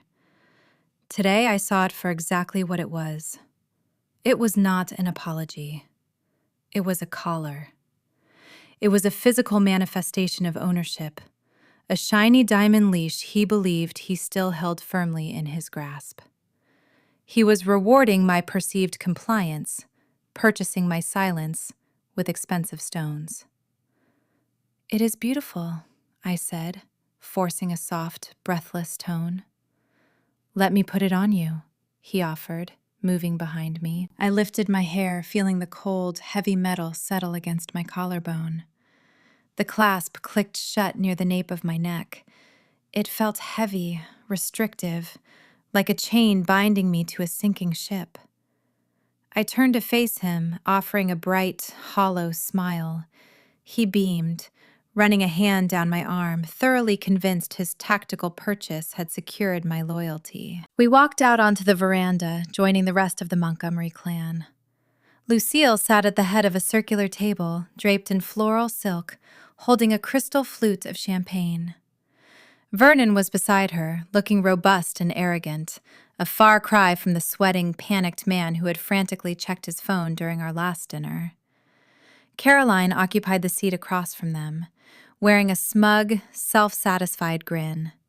She truly believed her little breaking and entering stunt had saved the dynasty. "Natalie, darling," Lucille sang out, extending her hands as we approached. "You look stunning. And that necklace, oh, Jason, you have exquisite taste." It suits her perfectly. I took the empty seat between my husband and my sister-in-law, feeling the invisible crosshairs locking onto me. The brunch proceeded with a sickening, forced joviality. We ordered expensive seafood towers and truffle-infused eggs. The conversation flowed easily, steering entirely clear of the recent hostilities. They treated me with the patronizing indulgence one might offer a tamed pet. Halfway through the meal, Lucille signaled the waiter for another bottle of champagne. She leaned back in her wrought iron chair, surveying the manicured golf course with a look of supreme conquest. "I was reviewing the architectural mock-ups for the new dealership showroom this morning," Lucille announced, casually swirling the golden liquid in her glass. "I think we should go with the imported Italian marble for the lobby floors, and perhaps a deeper slate gray for the exterior paint. The current beige is just so dated." I took a slow sip of my ice water, keeping my eyes fixed on the condensation dripping down the glass. The sheer audacity of the conversation was staggering. She was casually debating high-end interior design choices funded entirely by my stolen inheritance. She was spending my aunt's legacy in her head, prioritizing marble floors over the federal crime they had committed to secure the Capitol. It was time to gather the ammunition Mitchell Reed required. I reached beneath the linen tablecloth, pressing the side button on my smartphone to activate the voice recording application. I rested the device on my lap, ensuring the microphone was unobstructed. "Italian marble sounds incredibly elegant, Lucille," I said, leaning forward, resting my elbows on the table to adopt a posture of genuine interest. But is that not a rather significant capital expenditure right now? I thought the automotive market was experiencing a tightening phase. The table went still for a fraction of a second. Jason shifted uncomfortably beside me, his posture stiffening. But Vernon, fueled by the arrogance of a man who believed he had just cheated the system, took the bait flawlessly. "Oh, the market is always fluctuating," Natalie Vernon boasted, waving a hand dismissively. The waiter arrived at that exact moment, pouring fresh water into Vernon's glass, providing an independent third-party witness to the conversation. But smart businessmen know how to leverage their portfolio during a downturn. We have secured a very robust commercial bridge loan to cover the expansion phase. I tilted my head, adopting an expression of naive curiosity. "A bridge loan," I repeated softly. "That sounds complicated. Did you have to use the existing dealership properties as collateral?" Vernon chuckled, a deep, patronizing sound. "No, sweetheart. The existing lots are already tied up in other municipal bonds. We decided to utilize our broader collective family assets to secure the new funding. It provides much better interest rates when you bring pristine, unencumbered real estate to the negotiating table." The executives over at the community bank were more than eager to process the application once they saw the documentation Caroline provided. I felt a cold thrill race down my spine. The recording app on my phone was capturing every single syllable. Vernon had just openly admitted in a public setting surrounded by staff and other country club members that he was leveraging my specific real estate assets for his commercial loan. He had implicated the local community bank, and he had directly tied Caroline to the provision of the forged documents.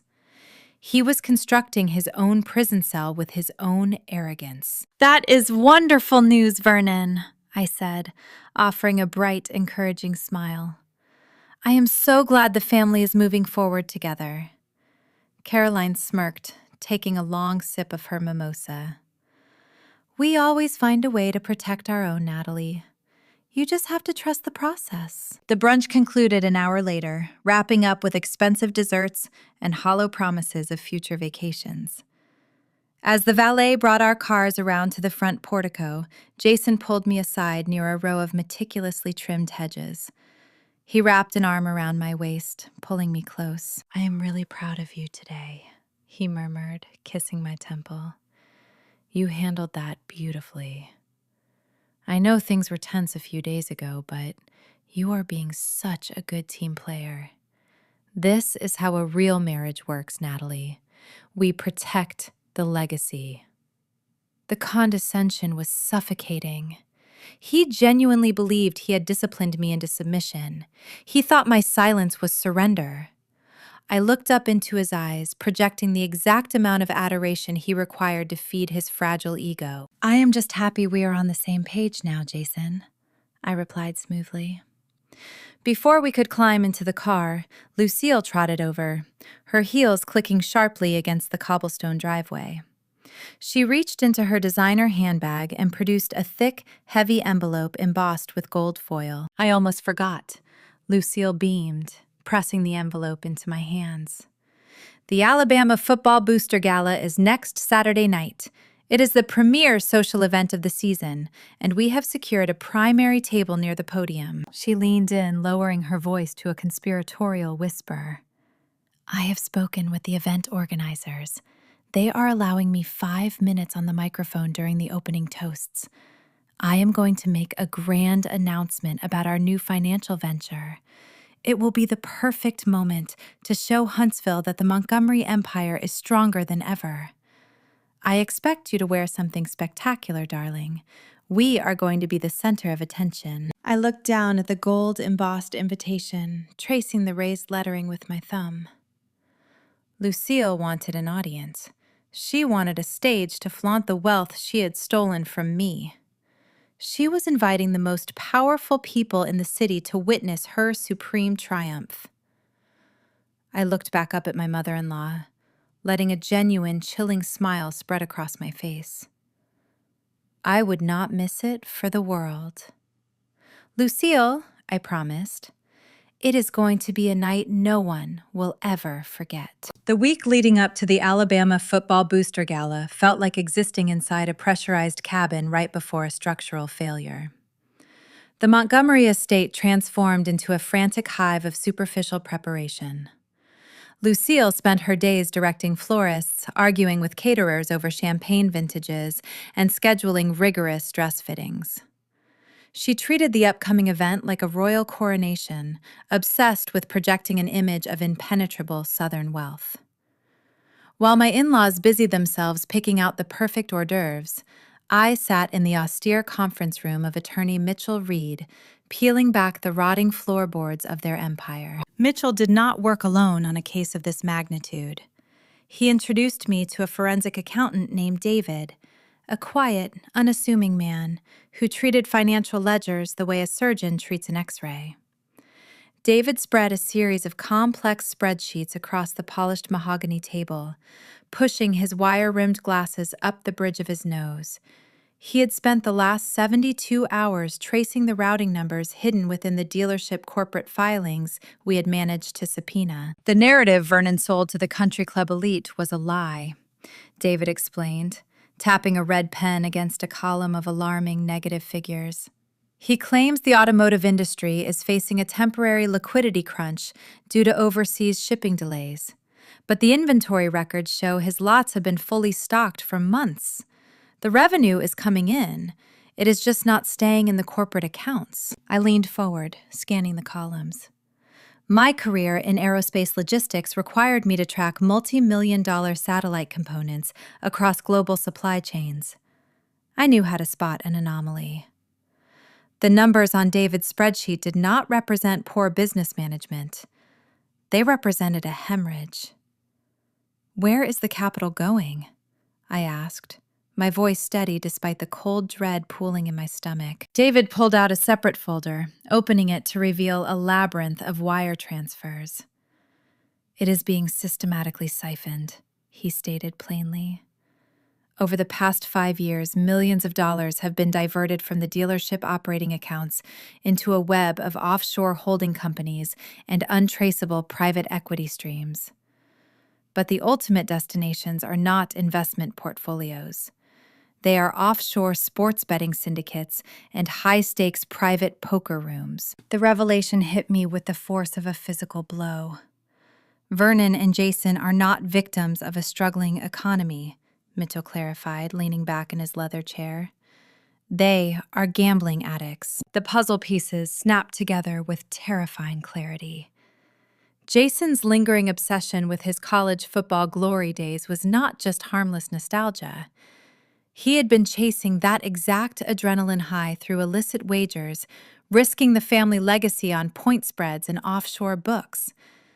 And Vernon, the supposed titan of Huntsville industry, was matching him bet for bet, desperate to maintain the illusion of unshakable dominance. But they were not just funding their own vices.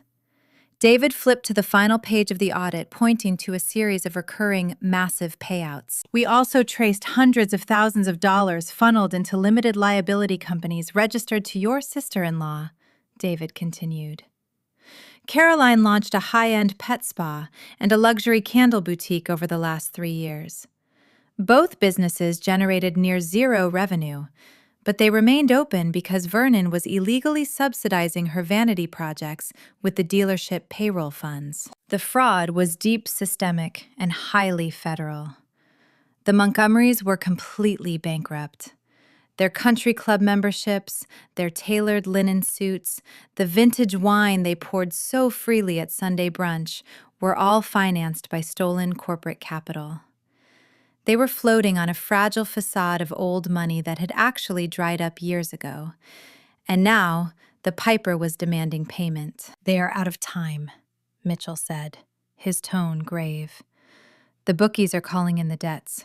The dealership payroll is going to bounce by the end of the month. The federal regulatory agencies are already flagging the irregular wire transfers. Your Aunt Dorothy leaving you 5,000 acres of prime commercial real estate was not just a fortunate coincidence for them. It is their literal get-out-of-jail-free card. I stared at the financial ruin mapped out on the table. A profound, sickening realization washed over me, rewriting the entire history of my relationship. I thought back to the night Jason proposed in the rain. I thought about how he always praised my independence, how he bragged to his friends that I was a self-made woman who paid her own bills and managed a demanding aerospace career. I had believed he admired my strength. I had believed he loved me for my resilience. He did not love me. He recruited me. Jason needed a wife who would not ask questions. He needed a partner who worked 50 hours a week and deposited her own paycheck into a separate account, ensuring she would never need to look closely at his bank statements. He chose a woman from the Appalachian foothills because he assumed I would be too intimidated by the Montgomery name to ever challenge his authority. I was a compliant, low-maintenance cover for his chaotic, criminal reality. I was an alibi, draped in white silk. The betrayal was total. It stripped away every fond memory, every shared laugh, every quiet moment we had spent together over the last 3 years. I had shared a bed with a parasite. I thanked David for his meticulous work and walked out of the law firm, the Alabama heat hitting me the moment I pushed through the glass doors. I drove back to the sprawling suburban brick house, feeling like I was crossing the threshold of an active crime scene. The walls that had once represented security now felt like a gilded cage built on stolen funds and deceit. Jason was not home. He was likely at the dealership, frantically trying to keep the sinking ship afloat until the gala. I walked upstairs to the master suite, my movements precise and deliberate. I pulled a small, dark canvas duffel bag from the back of the closet. I did not pack memories or sentimental trinkets. I packed survival. 3 pairs of practical jeans, a few neutral sweaters, my passport, my birth certificate, and a thick envelope of cash I had withdrawn from my personal aerospace salary account. I zipped the bag shut, the sound loud and final in the empty bedroom. I carried the bag down to the garage, opening the trunk of my car. I lifted the floor panel, slipping the duffel bag into the hollow space next to the spare tire, covering it with a dark moving blanket. I closed the trunk, pressing my hands flat against the cold metal. I vowed right then and there, under the dim fluorescent lights of the garage, that I would never sleep in Jason's house again. Tonight would be my final performance. I walked back inside, moving through the silent hallways until I reached the guest bedroom. Hanging on the closet door, protected by a sleek black garment bag, was the dress Lucille had mandated I wear to the Booster Gala. I unzipped the bag, revealing the emerald green silk and the intricate beadwork trailing down the bodice. It was designed to perfectly complement Jason's tailored tuxedo, ensuring we looked like the ultimate Huntsville power couple. Lucille thought she had picked out a costume for her obedient supporting actress. She thought I was going to stand quietly beside her son, smiling for the society photographers, while she orchestrated the theft of my inheritance. I reached out, brushing my fingertips against the cool, shimmering fabric. I did not see a designer gown. I saw a uniform. The silk and sequins were not meant for a celebration. They were armor forged for a public execution. And as I stared at the deep green fabric, imagining the look on my husband's face when the trap finally snapped shut, I felt a cold, relentless anticipation settle into my bones. The Montgomery Empire had exactly 24 hours left to live. The Alabama Football Booster Gala was not just a social gathering. It was the undisputed epicenter of Huntsville high society, a glittering arena where aerospace executives, defense contractors, and generational landowners converged to measure their worth against one another. For the Montgomery family, This particular evening represented something far more desperate than a simple charity event. It was their final, grand performance. The sprawling brick estate transformed into a hurricane of superficial chaos long before the sun began to set. Caterers darted across the hardwood floors carrying silver trays of imported caviar and artisanal cheeses. Florists scurried through the foyer arranging towering displays of white orchids and blue hydrangeas, while a hired string quartet tuned their instruments in the living room. At the center of this manufactured frenzy stood Lucille, orchestrating the illusion of impenetrable wealth with the precision of a battlefield commander. I sat at the vanity mirror in the guest bedroom, surrounded by discarded garment bags and the sharp scent of aerosol hairspray. A professional makeup artist brushed a layer of translucent powder across my cheekbones, attempting to mask the cold anticipation simmering beneath my skin.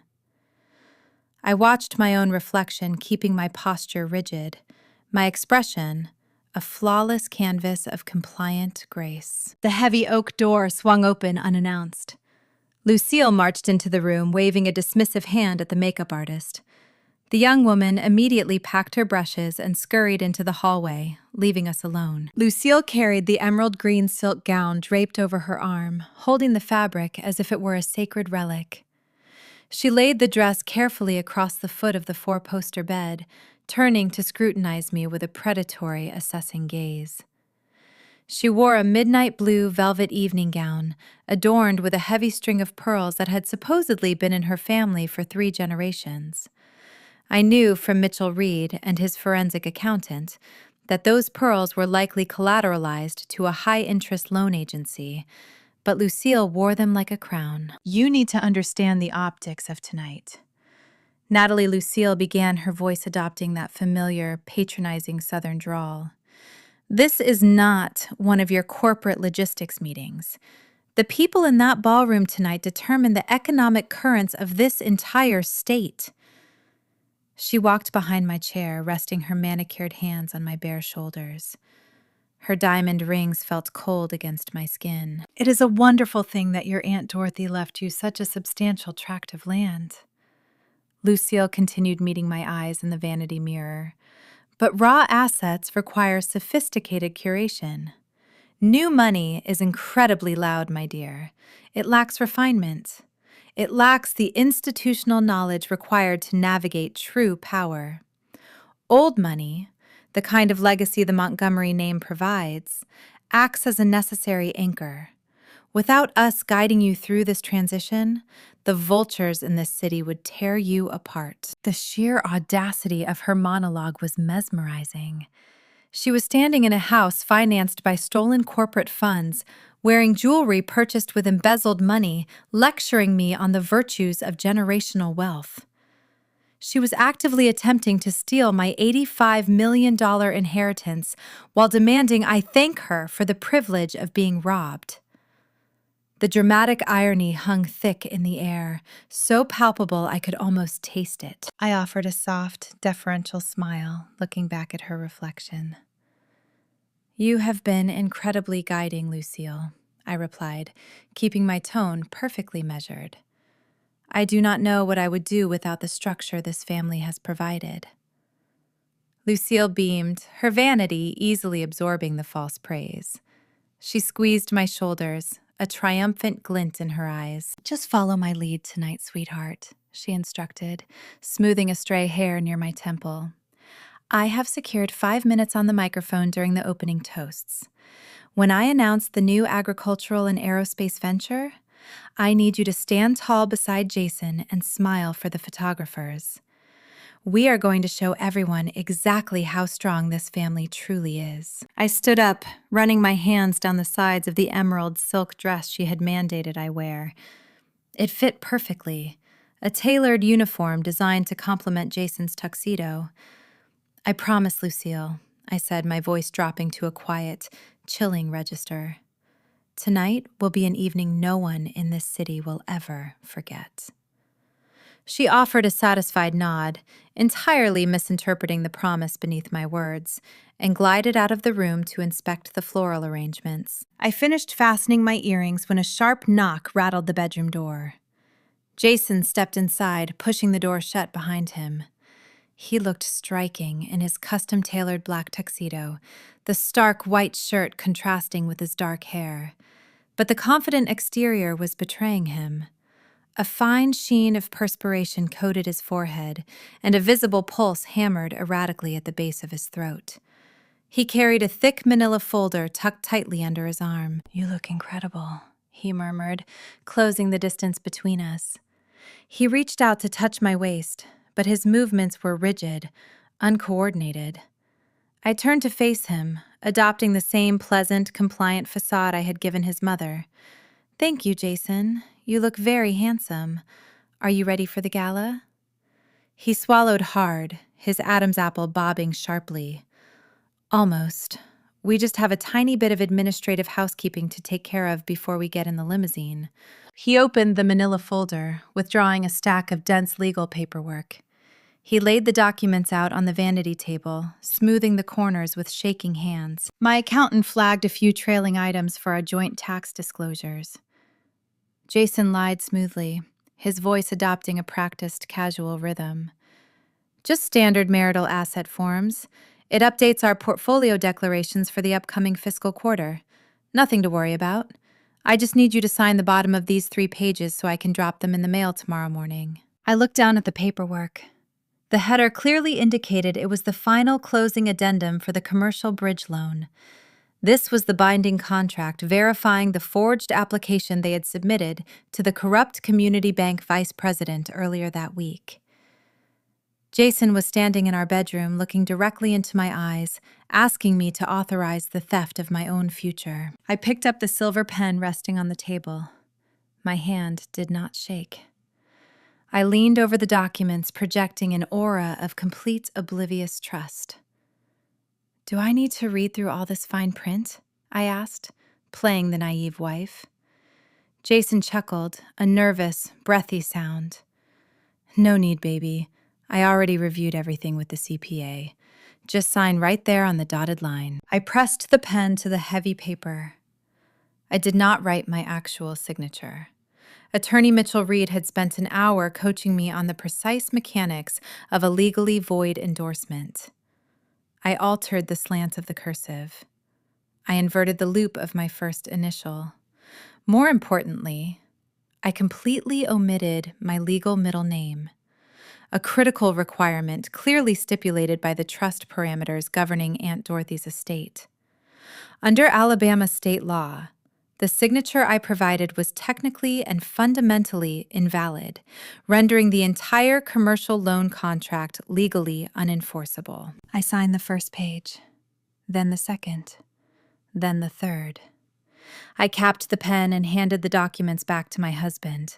Jason snatched the papers, his shoulders dropping as a massive wave of arrogant relief washed over his face. He exhaled a long, shaky breath, tucking the forged lifelines back into the manila folder. He genuinely believed he had just saved his father from federal prison. He thought he had successfully secured $85 million of collateral using nothing but his own manipulative charm. "Thank you, Natalie," he said, a genuine smile finally breaking through his panic. "You have no idea how much easier this makes things." We walked downstairs together, descending the grand staircase, to join the rest of the Montgomery clan waiting in the foyer. Vernon was adjusting his bow tie, his chest puffed out with renewed arrogant confidence. Caroline stood near the entryway, checking her reflection in the mirror, wearing a smug, self-satisfied smirk. They all looked at Jason, searching for confirmation. Jason gave them a subtle, victorious nod, tapping the side of his jacket where the folder was stashed. The collective relief in the room was palpable. They thought they had won. A sleek black stretched limousine idled in the circular driveway, waiting to transport Huntsville's premier family to the country club. The chauffeur opened the heavy rear door, standing at attention. Vernon climbed in first, followed by Lucille, then Caroline. Jason offered his hand, guiding me into the plush leather interior of the vehicle. He climbed in beside me, shutting the door and sealing us inside the luxurious cabin. The chauffeur popped a bottle of expensive champagne, pouring the sparkling liquid into crystal flutes for the entire family. To the Montgomery legacy, Vernon toasted, raising his glass high. To the legacy, they chorused, drinking deeply. I held my glass, letting the crystal rest against my knee. I looked at the smiling faces illuminated by the passing streetlights. They were celebrating a victory that did not exist, using funds they did not possess, riding toward a future that had already been erased. They were entirely unaware that the luxury vehicle carrying them toward the country club was functioning as a hearse, delivering them directly to their own funeral. The stretch limousine glided to a halt beneath the towering white columns of the Huntsville Country Club. A valet in a crisp uniform opened the heavy rear door, letting the humid evening air rush into the climate-controlled cabin. The breeze carried the scent of magnolia blossoms mixed with expensive cigar smoke, an intoxicating blend that defined Southern high society. Vernon stepped out first, adjusting his tailored tuxedo jacket with the swagger of a conquering king. The country club was a fortress for the elite, a place where multi-million-dollar government contracts were negotiated over neat pours of aged bourbon and firm handshakes. Crystal chandeliers cast a warm, golden glow across the marble foyer, illuminating the crowd gathered for the annual Booster Gala. I stepped out onto the pristine cobblestone driveway, the emerald silk of my gown brushing against my ankles. Jason offered his arm, and I took it, pasting on the serene, compliant smile they all expected. Tonight, I was playing the ultimate accessory, the quiet Appalachian girl who had finally learned her proper place in the hierarchy. We navigated the crowded ballroom, a sea of bespoke suits and designer evening gowns. The Montgomery family fanned out immediately, executing their social strategy with practiced precision. I stood quietly beside my husband, holding a crystal flute of sparkling water, watching their shared delusion unfold in real time. Vernon corralled a group of defense contractors near the mahogany bar, his voice booming over the string quartet playing in the corner. He slapped a retired general on the shoulder, dropping heavy hints about a groundbreaking commercial acquisition. "Just a little project we are finalizing on the outskirts of town," Vernon boasted, swirling his drink. "We are bringing a new era of industrial development to the valley." The men nodded, suitably impressed by the illusion of his financial resurrection. Caroline floated through the crowd a few feet away, laughing too loudly at jokes made by the wives of prominent local politicians. She was desperate to cement her status, entirely blind to the fact that her notary license was about to become the centerpiece of a federal indictment. Jason kept his hand resting firmly on the small of my back, a proprietary gesture meant to signal ownership to the rest of the room. He introduced me to regional bank managers and aerospace engineers, playing the role of the proud, supportive spouse. Every time he mentioned my career, he seamlessly pivoted to his own fabricated successes, weaving my legitimate achievements into his tapestry of lies. I nodded politely, shaking hands and offering soft, agreeable responses. The dramatic irony was a living, breathing entity in the ballroom. They were celebrating their salvation, using funds they had attempted to steal from the woman standing right next to them. The ambient noise began to settle as the event organizer, a tall woman wearing a sharp navy suit, stepped up to the elevated stage at the far end of the room. She tapped a silver spoon against a microphone, sending a sharp, ringing chime echoing off the vaulted ceiling. "Ladies and gentlemen," the organizer announced, her voice projecting over the hushed crowd, "if you could please direct your attention to the podium, we have a very special announcement to kick off this evening of philanthropy and community fellowship." I felt Jason stiffen beside me, his grip tightening fractionally on my waist.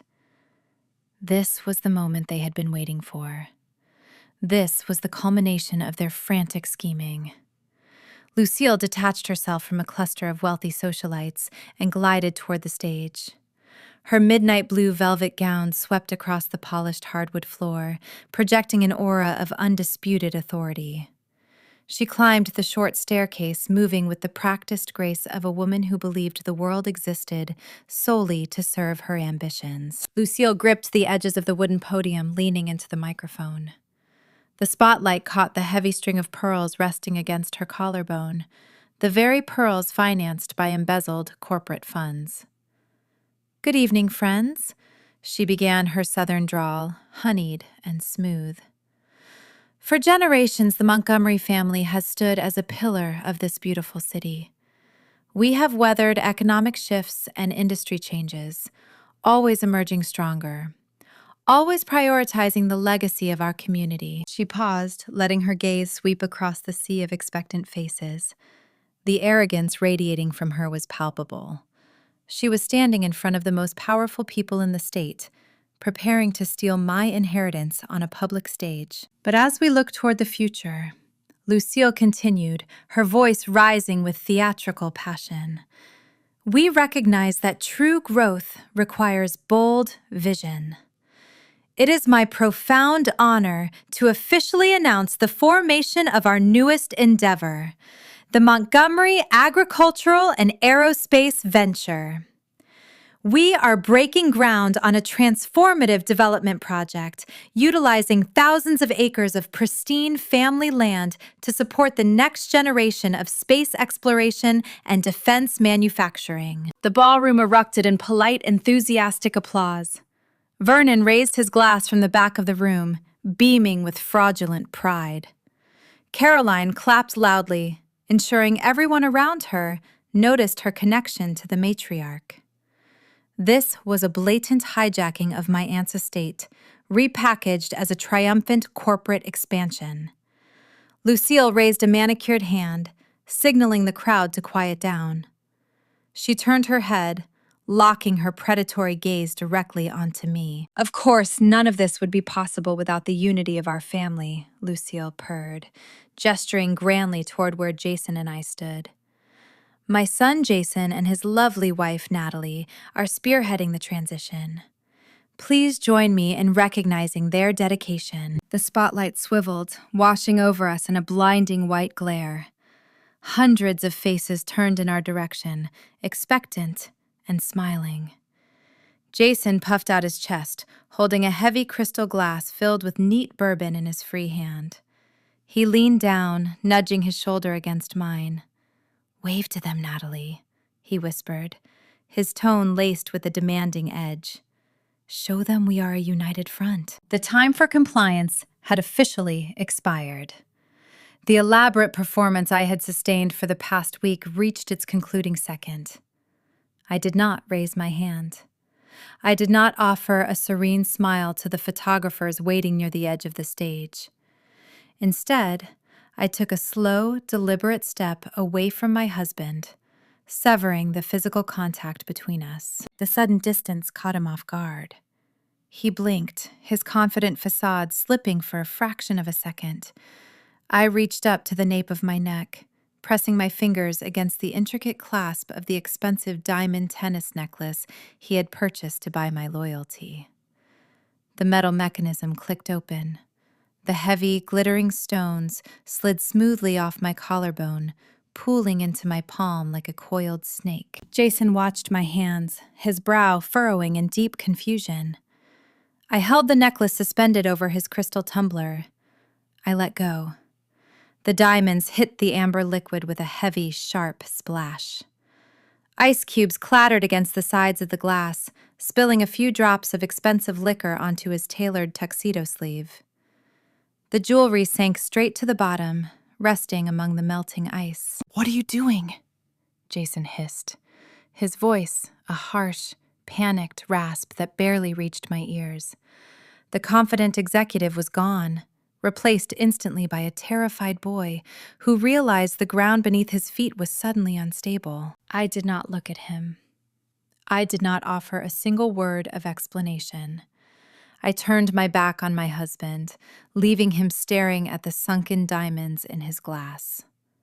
I walked forward, moving with a slow, predatory grace, cutting a direct path through the crowd toward the elevated stage. The polite applause in the ballroom faltered, dying out into a confused, murmuring silence as the guests parted to let me through. I climbed the short wooden staircase, the emerald silk of my gown rustling softly in the hushed room. Lucille stood at the podium, her hands gripping the wood so tightly her knuckles were stark white. The triumphant, arrogant glow had entirely vanished from her face. She stared at me, her eyes wide and unblinking, her lips parted in frozen terror.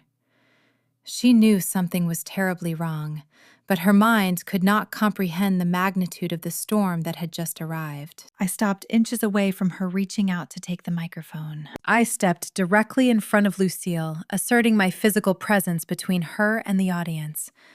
I reached out and wrapped my fingers around the sleek metal neck of the microphone, pulling it deliberately out of its stand. The sudden movement generated a sharp, high-pitched whine of feedback that pierced the heavy silence of the ballroom. Several guests in the front row flinched, pressing their hands against their ears. The piercing sound was jarring, abrasive, and entirely intentional. It shattered the carefully curated illusion of high society elegance, demanding absolute, undivided attention from every single person in the room. "Thank you, Lucille," I began, my voice projecting over the speakers, cool, steady, and completely devoid of the deferential Southern warmth she had demanded from me for 3 years. "I appreciate the enthusiastic introduction.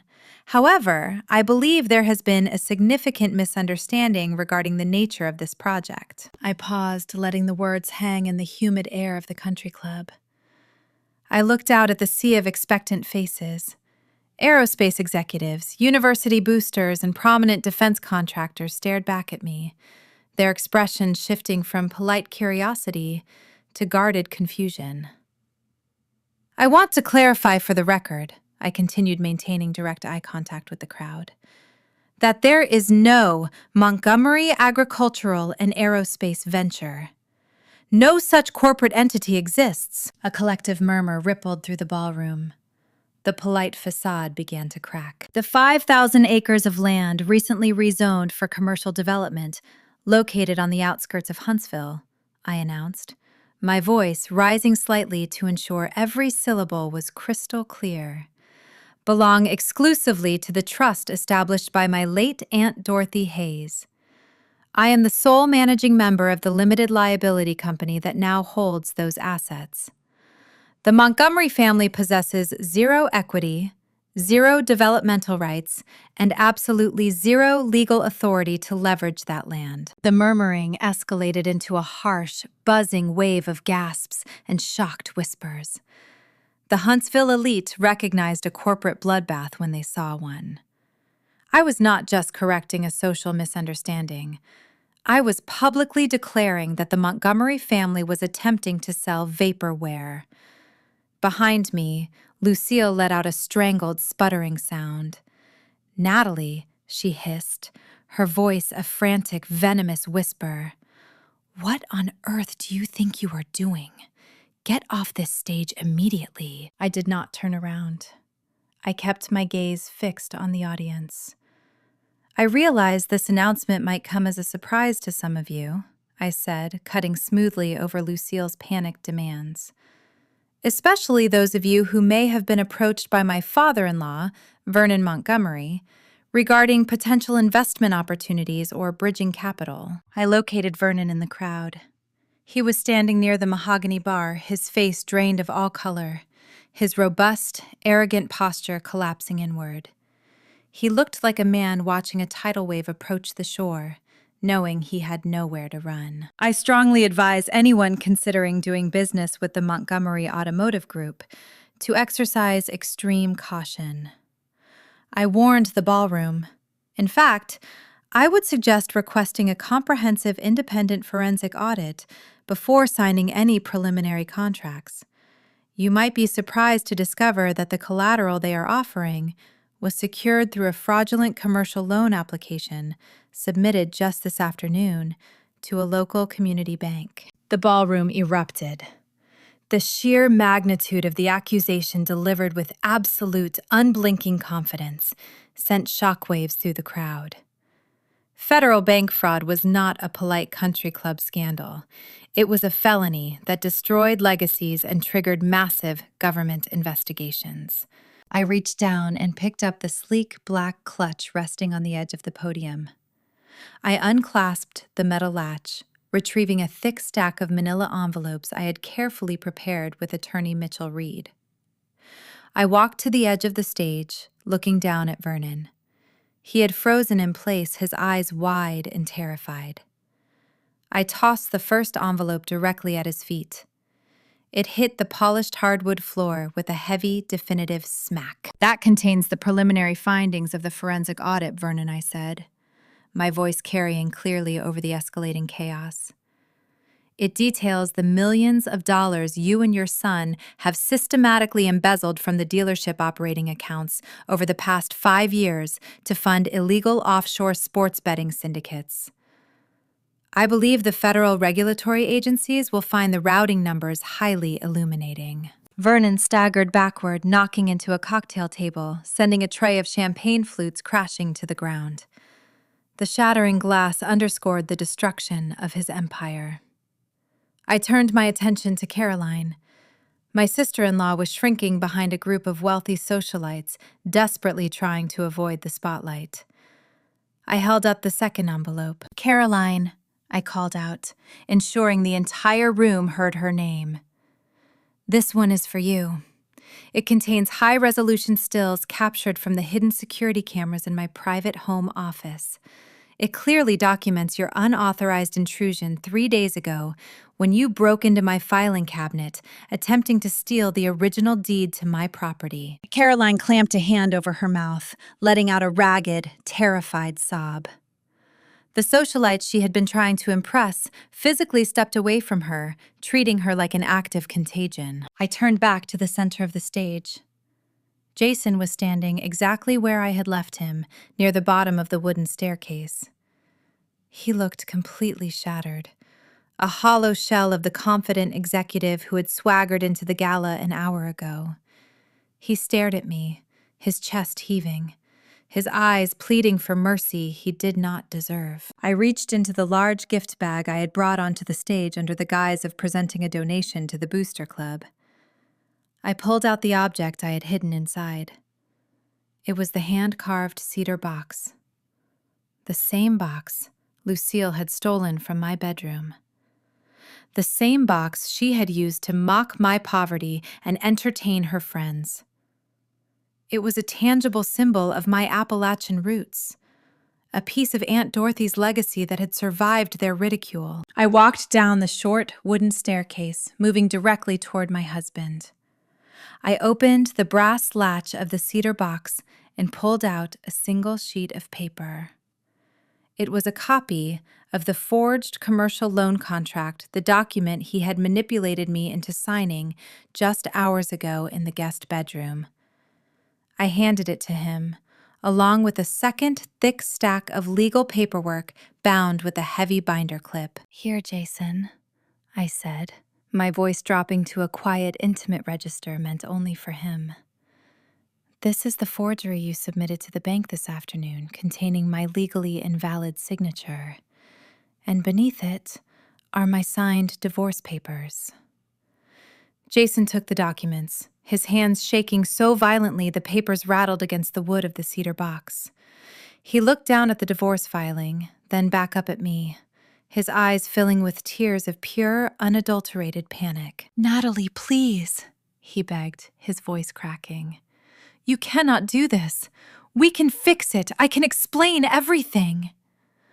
I looked at the man who had promised to protect me, the man who had actively plotted to steal my future.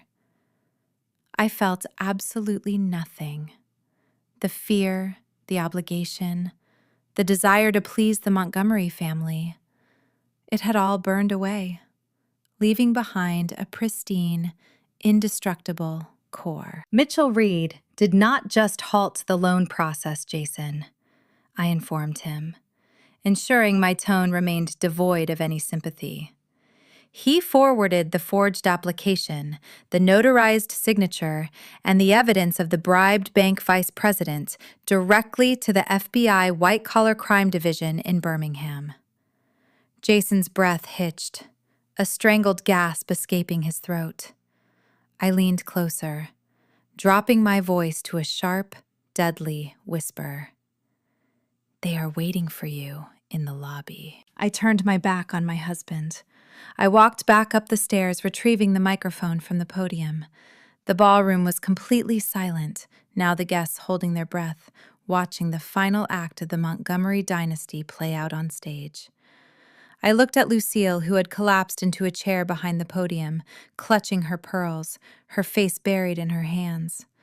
I leaned into the microphone one last time, delivering the final blow. "You should have stopped her from reading the letters." I dropped the microphone onto the wooden podium. It landed with a heavy final thud, amplifying through the speakers. I turned and walked off the stage, cutting a direct path through the stunned, silent crowd. The Huntsville elite parted for me, creating a wide, unobstructed aisle, moving aside with a mixture of horror and profound, newfound respect. I walked out of the ballroom, leaving the Montgomery family to burn in the ashes of their own arrogance. The morning after the Alabama football booster gala, the city of Huntsville woke up to a seismic shift in its social tectonic plates. I did not witness the immediate aftermath from the master bedroom of the sprawling brick house. I watched the sunrise from the balcony of a penthouse suite at a luxury hotel downtown, flanked by the towering glass facades of the aerospace district. Attorney Mitchell Reed had arranged the accommodations anticipating the explosive radius of the bomb we had detonated. He sat across from me at a small glass table, sipping black coffee, scrolling methodically through his tablet. The Montgomerys were experiencing the catastrophic velocity of a collapsing empire. The federal machinery we had set in motion was operating with ruthless efficiency.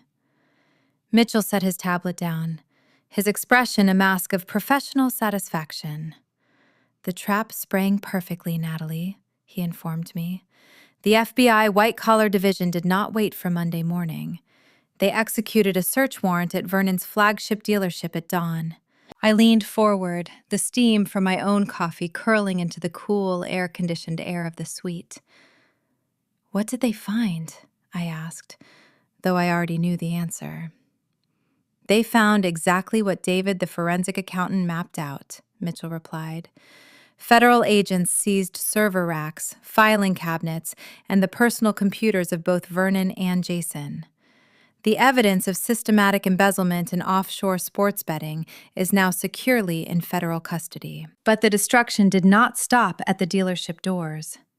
The fallout was spreading rapidly through the financial arteries of the city. The community bank vice president who processed the forged commercial loan application, Mitchell continued, leaning back in his chair, was intercepted by federal investigators before he could even reach his desk this morning. The bank board convened an emergency session. He has been terminated, effectively immediately, and is currently cooperating with authorities in exchange for a reduced sentence. He is handing them the bribery conspiracy on a silver platter. As a direct consequence of the active federal investigation, the bank executed an immediate freeze on every single account associated with the Montgomery name. Personal checking accounts, corporate payroll ledgers, offshore holding trusts, everything was locked down. The liquidity they desperately needed to survive the weekend was gone. The Montgomerys were not just bankrupt on paper. They were entirely frozen out of their own financial existence. My phone, resting on the glass table, vibrated violently. It was a relentless, chaotic rhythm that had been buzzing since I walked off the stage last night. Jason was spiraling. His digital assault was a desperate, oscillating pendulum swinging wildly between pathetic grief and unhinged rage. He left voicemail after voicemail. The first few were saturated with sobbing apologies, begging me to reconsider, pleading that he still loved me and promising he would attend rehabilitation for his gambling addiction. When I did not respond, the tone abruptly fractured. The apologies curdled into vicious, screaming threats. He accused me of destroying his family, claiming I had orchestrated a malicious setup to steal his rightful assets. He promised to unleash a team of ruthless defense attorneys to tear my life apart. I listened to the final threat, a cold smile touching my lips. A man whose bank accounts are frozen by the federal government cannot afford ruthless defense attorneys. I tapped the screen, permanently blocking his number. The silence that followed was profound. While Jason was throwing digital tantrums, Lucille was attempting a desperate public relations counteroffensive. My mother-in-law, a woman whose entire identity was tethered to her standing among the Huntsville elite, was frantically working her contact list. She spent the morning calling country club board members and charity organizers attempting to spin a fabricated narrative. She painted me as a hysterical, greedy daughter-in-law who had suffered a nervous breakdown and fabricated lies to steal the family fortune. But the Huntsville elite were not naive. They had watched federal agents swarm the dealership on the morning news. They had seen the sheer terror on Vernon's face when the forensic audit hit the floor of the ballroom. High society operates on a strict code of self-preservation, and the Montgomerys were now radioactive. The people who had gladly drank Lucille's champagne the night before were now screening her calls, blocking her number, and actively distancing themselves from the impending indictments. The Montgomerys were undisputed social pariahs, completely isolated in the ruins of their own arrogance. A sharp chime echoed from my phone. It was a local breaking news alert.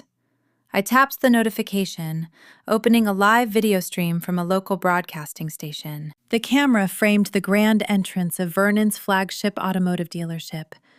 The towering glass doors were chained shut. A bright yellow notice was plastered across the main entrance bearing the official seal of the Federal Regulatory Agency. The anchor's voiceover detailed the shocking shuttering of the prominent local business, citing an ongoing investigation into severe financial irregularities and potential wire fraud. I stared at the screen, watching the physical manifestation of their destruction. The empire they had tried to save by crushing me had collapsed entirely by their own hands. They had built a fortress on a foundation of lies, and when the wind finally blew, the entire structure disintegrated. Mitchell reached into his leather briefcase, pulling out a thick manila folder. He slid it across the glass table toward me. "This is the finalized injunction, Natalie," he said, his tone signaling the conclusion of our legal war. "It is a comprehensive restraining order prohibiting Jason, Vernon, Lucille, and Caroline from coming within 500 feet of you, your residence, or any property associated with the Hayes Estate Trust. It also strictly forbids any form of digital or third-party contact." I picked up the silver pen resting beside the folder. I looked at the legal document, a shield, forged from undeniable evidence and absolute justice. I thought about the terrified girl who had sat at the dining table, paralyzed by the mockery of her in-laws. She felt like a distant memory, a ghost of a woman I no longer recognized. I pressed the pen to the paper. I signed my name using the bold, sweeping cursive that belonged to me, signing with absolute, legally binding authority. I slid the signed document back across the table. Mitchell nodded, snapping the briefcase shut. The war was over. The trap had sprung. The predators had been captured, and the innocent had walked away unscathed. I leaned back in my chair, looking out at the sprawling Huntsville skyline bathed in the bright morning sun. For the first time in 3 years, I was not bracing for an ambush. I was not calculating how to navigate the treacherous waters of my marriage. I was simply breathing. The air felt clean, unburdened, and entirely mine. The Alabama heat shimmered against the asphalt as I parked my car near the edge of the property line. It was late September, a full 6 months since the night the Montgomery Empire shattered into a million irrecoverable pieces. The oppressive humidity of the summer had finally broken, leaving behind a crisp, clear autumn breeze that swept through the Appalachian foothills. I stepped out of the vehicle, the gravel crunching beneath my boots. I looked out over the sprawling expanse of Aunt Dorothy's estate. 5,000 acres of rolling hills, thick pine forests, and pristine, untouched valleys stretched as far as the eye could see. The land was breathtaking wild and completely unburdened. I was wearing a faded denim jacket. It was the exact same jacket I had mentioned in that desperate teenage letter all those years ago. The one Lucille had read out loud to a table of millionaires, mocking the fact that I had bought it from a thrift store to stay warm during my diner shifts. I wore it today not as a reminder of poverty, but as a badge of absolute survival. It was a physical testament to the resilience that had carried me through 3 years of psychological warfare and brought me to this exact moment. The Montgomery family was no longer a dynasty in Huntsville. They were a cautionary tale, whispered about in hushed tones at the country club they used to rule. Vernon's automotive empire was entirely dismantled. The federal investigation had uncovered a staggering network of offshore gambling syndicates and systemic wire fraud. He was currently awaiting trial, and given the mountain of evidence the forensic accountants had compiled, legal analysts predicted he would face substantial federal prison time. Caroline's dissent was equally absolute. The state ethics board had permanently revoked her notary license the moment the forged signature came to light. Without her father's embezzled funds to subsidize her vanity businesses, she was forced to declare personal bankruptcy. The high society circle she had spent her life cultivating abandoned her instantly, treating her association like a toxic contagion. She was unemployable, disgraced, and completely isolated. Jason, my former husband, was living in a cheap rented apartment on the far side of town. The divorce had been finalized rapidly, the proceedings accelerated by the overwhelming evidence of his criminal coercion. He was drowning in legal fees, frantically trying to secure a defense attorney willing to represent a man with frozen assets and a looming federal indictment for bank fraud and conspiracy. He had tried to contact me a few times, leaving pathetic voicemails from blocked numbers, pleading for a settlement or a character reference. I never responded. Silence was the only answer he deserved. And then there was Lucille. The matriarch, who had orchestrated my public humiliation, had experienced the most agonizing downfall of all. She had not faced criminal charges, but the social execution was far more devastating for a woman whose entire identity was tethered to optics. The Huntsville elite had excised her from their ranks with surgical precision. She was stripped of her charity board positions, her country club memberships were quietly revoked, and her invitations to the booster galas permanently ceased. She was effectively a ghost, haunting the empty halls of a heavily mortgaged estate she could no longer afford to maintain. I heard through mutual acquaintances that she refused to show her face at the local grocery store, terrified of the pitying stares. She had tried to destroy me to save her legacy, and in doing so, she had annihilated it completely. A sleek black sedan pulled onto the gravel driveway, interrupting my thoughts. The vehicle parked a respectful distance away, and 3 men in sharp-tailored suits stepped out. They were executives representing a massive international aerospace conglomerate. The municipal rezoning of the property had triggered a bidding war among defense contractors, desperate to secure prime real estate near the Huntsville manufacturing hub. I had spent the past 3 months fielding offers, analyzing complex commercial proposals, and rejecting anything that compromised the ecological integrity of the foothills. Today, we were finalizing the lease agreement. I walked toward them, the autumn wind catching the collar of my faded denim jacket. I was not accompanied by a husband attempting to manage my assets. I was not flanked by a manipulative father-in-law trying to leverage my equity for a bridge loan. I stood entirely on my own, representing the blind limited liability company Mitchell Reed and I had meticulously constructed. Ms. Shaw, the lead executive, said, extending his hand with a polite, deferential smile. It is a pleasure to finally meet you in person. We have reviewed the revised stipulations regarding the environmental buffer zones, and our legal team is fully prepared to accommodate your parameters. I shook his hand, my grip firm and confident. Excellent, I replied, my voice clear and authoritative.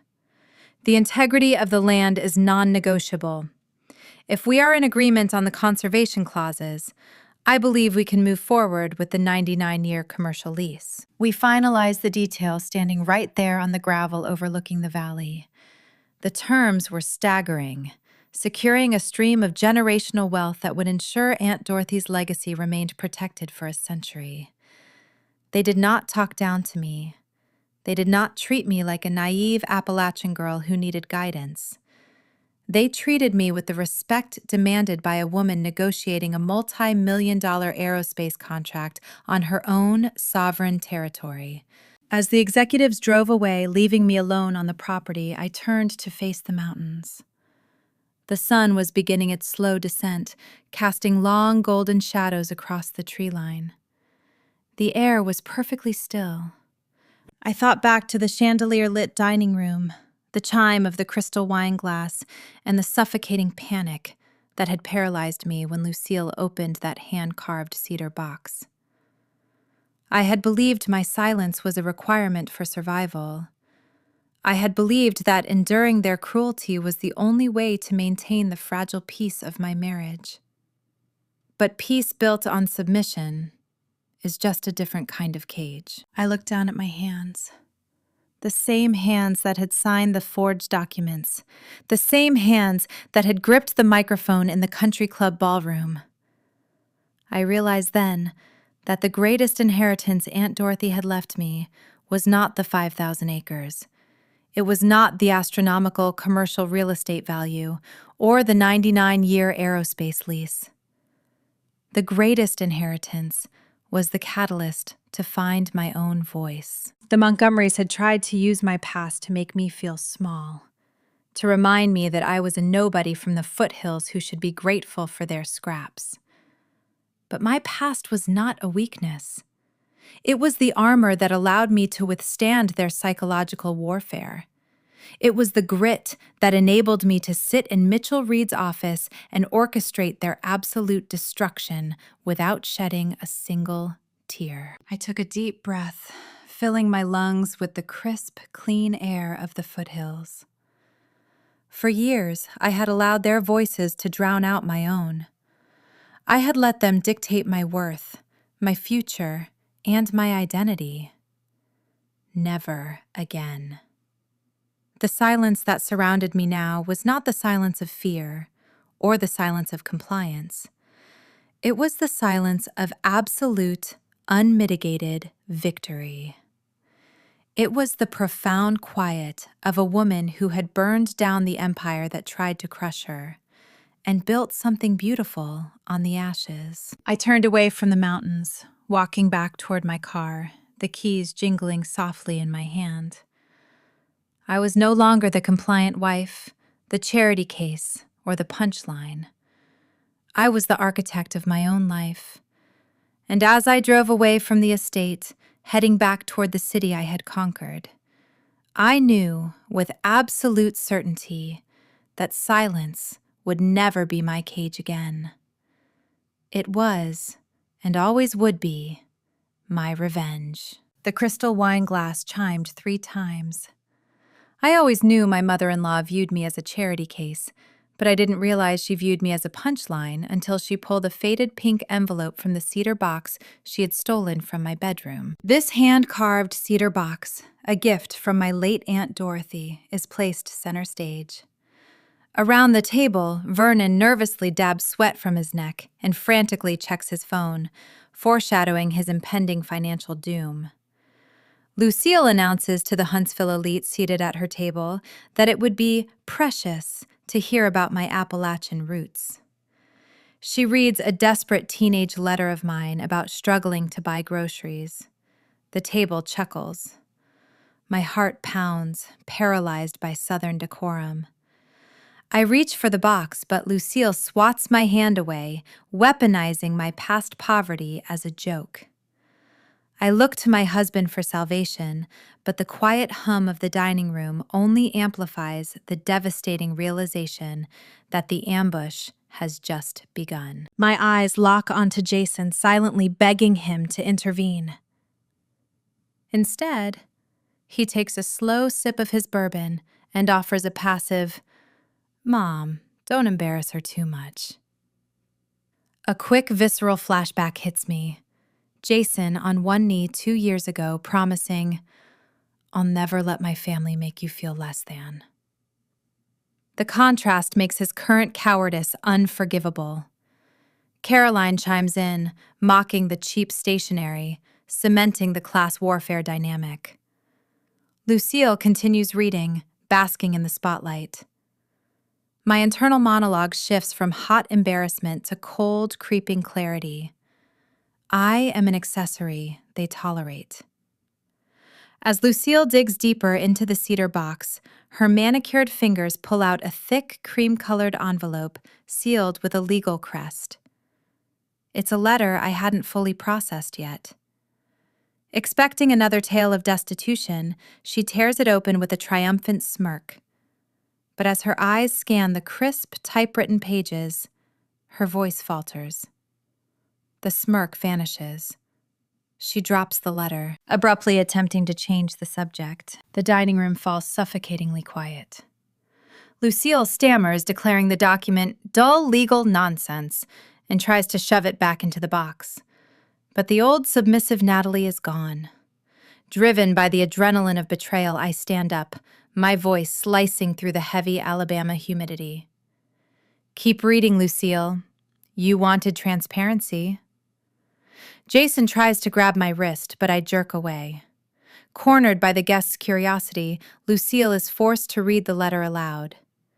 It is from attorney Mitchell Reed. The letter outlines the execution of Aunt Dorothy's estate, a massive 5,000-acre tract of prime agricultural land just outside Huntsville, recently rezoned for aerospace manufacturing. Its estimated value is staggering. The family's mocking laughter is entirely extinguished, replaced by a suffocating, greedy shock. The Montgomerys, who pride themselves on their generational wealth, realize the poor girl at the table is now significantly wealthier than all of them combined. The predators realize they are suddenly the prey. The immediate aftermath reveals the grotesque agility of toxic families. Lucille pivots flawlessly from mockery to cloying affection, calling the inheritance a blessing for our family, weaponizing the word family to stake a claim. Vernon clears his throat abruptly, treating me as a business equal. He subtly reveals his automotive dealership is struggling and suggests my newly acquired land could serve as the perfect collateral for a bridge loan. Caroline, who just minutes ago mocked my clothes, pours me a fresh glass of expensive wine. I feel sick to my stomach, realizing they don't see me as a person. They see me as a bailout. When I politely but firmly decline, stating the land is in a secure trust, the fake smiles vanish.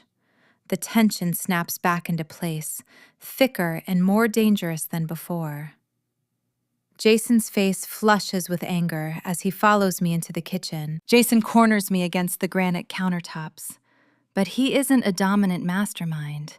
He is a sweating, frantic, cornered rat. He begs me to reconsider, accusing me of humiliating his father by refusing to help the dealership. I counter with the truth. Lucille just humiliated me in front of a dozen people, and he did nothing. Jason attempts to gaslight me, framing Lucille's cruelty as a harmless joke, and my refusal as a betrayal of our marriage. When I refuse to yield, his panic turns vicious.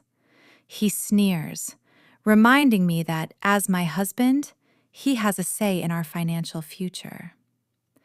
Lucille enters, shedding crocodile tears about the dealership's legacy, forming a united front to isolate me. I realize my marriage was never a partnership. It was a transaction. I pretend to back down, offering a vague, "I'll think about it," a tactical retreat to buy time. I drive home in silence, suspecting Jason's desperation hides a much darker secret. Back at our upscale home, Jason falls asleep, confident he has worn me down. Unable to sleep, I sneak into his home office and open his laptop, driven by a gut instinct that Vernon's troubles are worse than they appear. Digging through his files, I find a folder marked Bridge Loan. The revelation drops. I discover a preliminary loan application with a desperate vice president at a local community bank. The collateral listed is Aunt Dorothy's land. The true horror is on the signature page. A perfectly forged replica of my signature, notarized by Caroline. They hadn't just asked for my help. They had already tried to steal it. The floorboards creak outside the office door. I quickly shut the laptop, my heart hammering in my throat, and slip back into bed just as Jason rolls over. The conflict has escalated from emotional abuse to a federal felony. The next morning, I call in sick to my aerospace firm and drive directly to attorney Mitchell Reed. Mitchell is sharp, no-nonsense, and unamused by the Montgomery family's arrogance. When I show him the photographed evidence, he confirms it is federal bank fraud, likely involving bribery with the bank VP. However, because the loan hasn't been finalized, Mitchell advises laying a trap to catch them fully committing the crime. We prepare a Loctite transfer of the property into a blind LLC, solely controlled by me. Mitchell asks if I am prepared to burn my marriage to the ground. I realize I am eager to. To execute the trap, I must return home and play the submissive, obedient wife. I intentionally draft a highly convincing but legally void dummy deed and leave it in my home office filing cabinet. I walk back into my house, greeting Jason with a sweet, deceptive smile. A few days later, while I am supposedly at work, but actually at a nearby cafe, my home security app alerts me to motion in my study. I watch the live feed. Caroline is rummaging through my filing cabinets, desperately looking for the original deed. I drive home and quietly unlock the front door, catching her red-handed. Instead of apologizing, Caroline turns vicious, claiming the Montgomery name is the only reason I am anything in this town. She threatens to destroy my reputation. I don't yell. I quietly inform her that I have the entire break-in on a recorded security feed. Caroline pales. I kick her out, but I deliberately let her leave with the fake, outdated dummy deed I planted. I feed them poisoned bait for their loan application. Caroline flees, genuinely thinking she has won and outsmarted me. The Montgomery family, believing Caroline secured the necessary paperwork, relaxes. They invite me to a lavish Sunday brunch, treating me with a sickening, victorious warmth. Jason buys me an expensive diamond necklace, a physical symbol of my status as their property, a shiny leash he believes he still holds. I wear it, smiling, playing the perfect accessory. Lucille casually mentions what color they will paint the new dealership showroom, completely ignoring that it is funded by my stolen inheritance. I subtly drop leading questions, getting Vernon to admit in front of witnesses that he is leveraging family assets for the loan. Jason pulls me aside, praising me for finally being a team player. Beneath the table, my phone is recording every word. The brunch ends with an invitation to the upcoming Alabama Football Booster Gala, where Lucille plans to publicly announce their financial resurgence. While the Montgomerys prepare for the gala, Mitchell and I dig deeper into why Vernon's dealership is failing so spectacularly. The bombshell drops. Vernon isn't just a victim of a bad economy. Mitchell's forensic accountant uncovers that Jason and Vernon have been systematically embezzling from the dealership to fund illegal gambling debts and Caroline's failed business ventures. The fraud is deep and federal. The Montgomerys are completely bankrupt, floating on a facade of old money that dried up years ago. Aunt Dorothy's land is their literal get-out-of-jail-free card. I realized Jason married me not out of love, but because I was a compliant, low-maintenance cover for his chaotic financial reality. The betrayal is total. I pack a small go bag and hide it in the trunk of my car, vowing never to sleep in Jason's house again. I stare at my gala dress, an armor of silk and sequins. It is the night of the Booster Gala. The Montgomery estate is chaotic. Lucille directs caterers desperate to project wealth to the Huntsville elite. She forces me to wear a specific dress that complements Jason's tuxedo, treating me like a prop. Lucille corners me in the dressing room, delivering a patronizing speech about how new money needs old money to survive in the South, taking credit for my inheritance. I smile, adjusting my earrings, agreeing tonight will be unforgettable, the dramatic irony thick in the air. Jason knocks, holding the final loan documents, which he claims are standard marital asset forms for taxes. I sign them using the specific legally invalid signature Mitchell taught me. Jason pockets the documents, beaming with arrogant relief. We step into the limousine, driving toward the country club, the Montgomerys entirely unaware they are riding in a hearse to their own funeral. The country club is dripping with wealth, crystal chandeliers and bourbon. The Montgomerys work the room, shaking hands and loudly hinting at a massive new expansion. I play my part flawlessly, standing quietly beside Jason. The gala organizer calls for quiet as Lucille takes the stage for a toast. This is her moment of supreme triumph. Lucille boasts about the family legacy and officially announces the Montgomery Agricultural and Aerospace Venture, a blatant hijacking of my land. She gestures grandly to Jason and me, demanding applause. The crowd claps politely. Jason nudges me to wave. Instead, I step away from him. I unclasp the diamond necklace he bought me and drop it directly into his glass of bourbon. Jason whispers a harsh, panicked, "What are you doing?" I ignore him and walk directly toward the microphone on the stage. The Montgomery smiles freeze in terror. I tap the microphone. The feedback cuts through the room. I thank Lucille, but clarify with ice-cold precision that there is no joint venture. The estate belongs solely to me. The crowd gasps as I casually mention the fraudulent bank loan. I pull a stack of manila envelopes from my clutch. I hand the first to a horrified Vernon, containing the forensic audit of his embezzlement. The second goes to Caroline, containing the video stills of her breaking and entering. I turn to Jason. I pull the hand-carved cedar box from earlier that week out of a gift bag, open it, and hand him the forgery he submitted alongside my signed divorce papers. Mitchell Reed didn't just stop the loan, I announced to the silent ballroom. He forwarded the application to the FBI white-collar division. They are waiting in the lobby. I lean into the mic one last time. You should have stopped her from reading the letters. The morning after the gala, the fallout is catastrophic. I am safely relocated to a luxury hotel downtown flanked by Mitchell Reed. The bank freezes all of Vernon's accounts. Federal agents raid the dealership, seizing computers and files, while the bribed bank VP is immediately terminated and placed under investigation. Jason frantically blows up my phone, oscillating between sobbing apologies and vicious threats.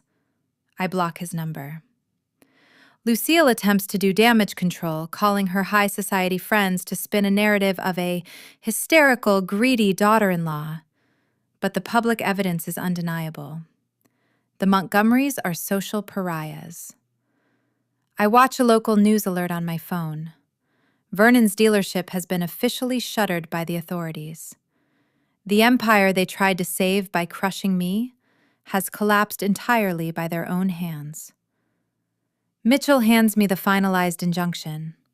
I sign the documents sealing their fate with absolute, unmitigated justice. 6 months later. The Montgomery family is a cautionary tale in Huntsville. Vernon is facing federal prison time, Caroline lost her notary license and is unemployable, and Jason is living in a cheap apartment drowning in legal fees. Lucille's social standing is entirely eradicated. She won't even show her face at the grocery store. I stand on the edge of the 5,000 acres left to me by Aunt Dorothy. The Appalachian foothills rise beautifully in the distance.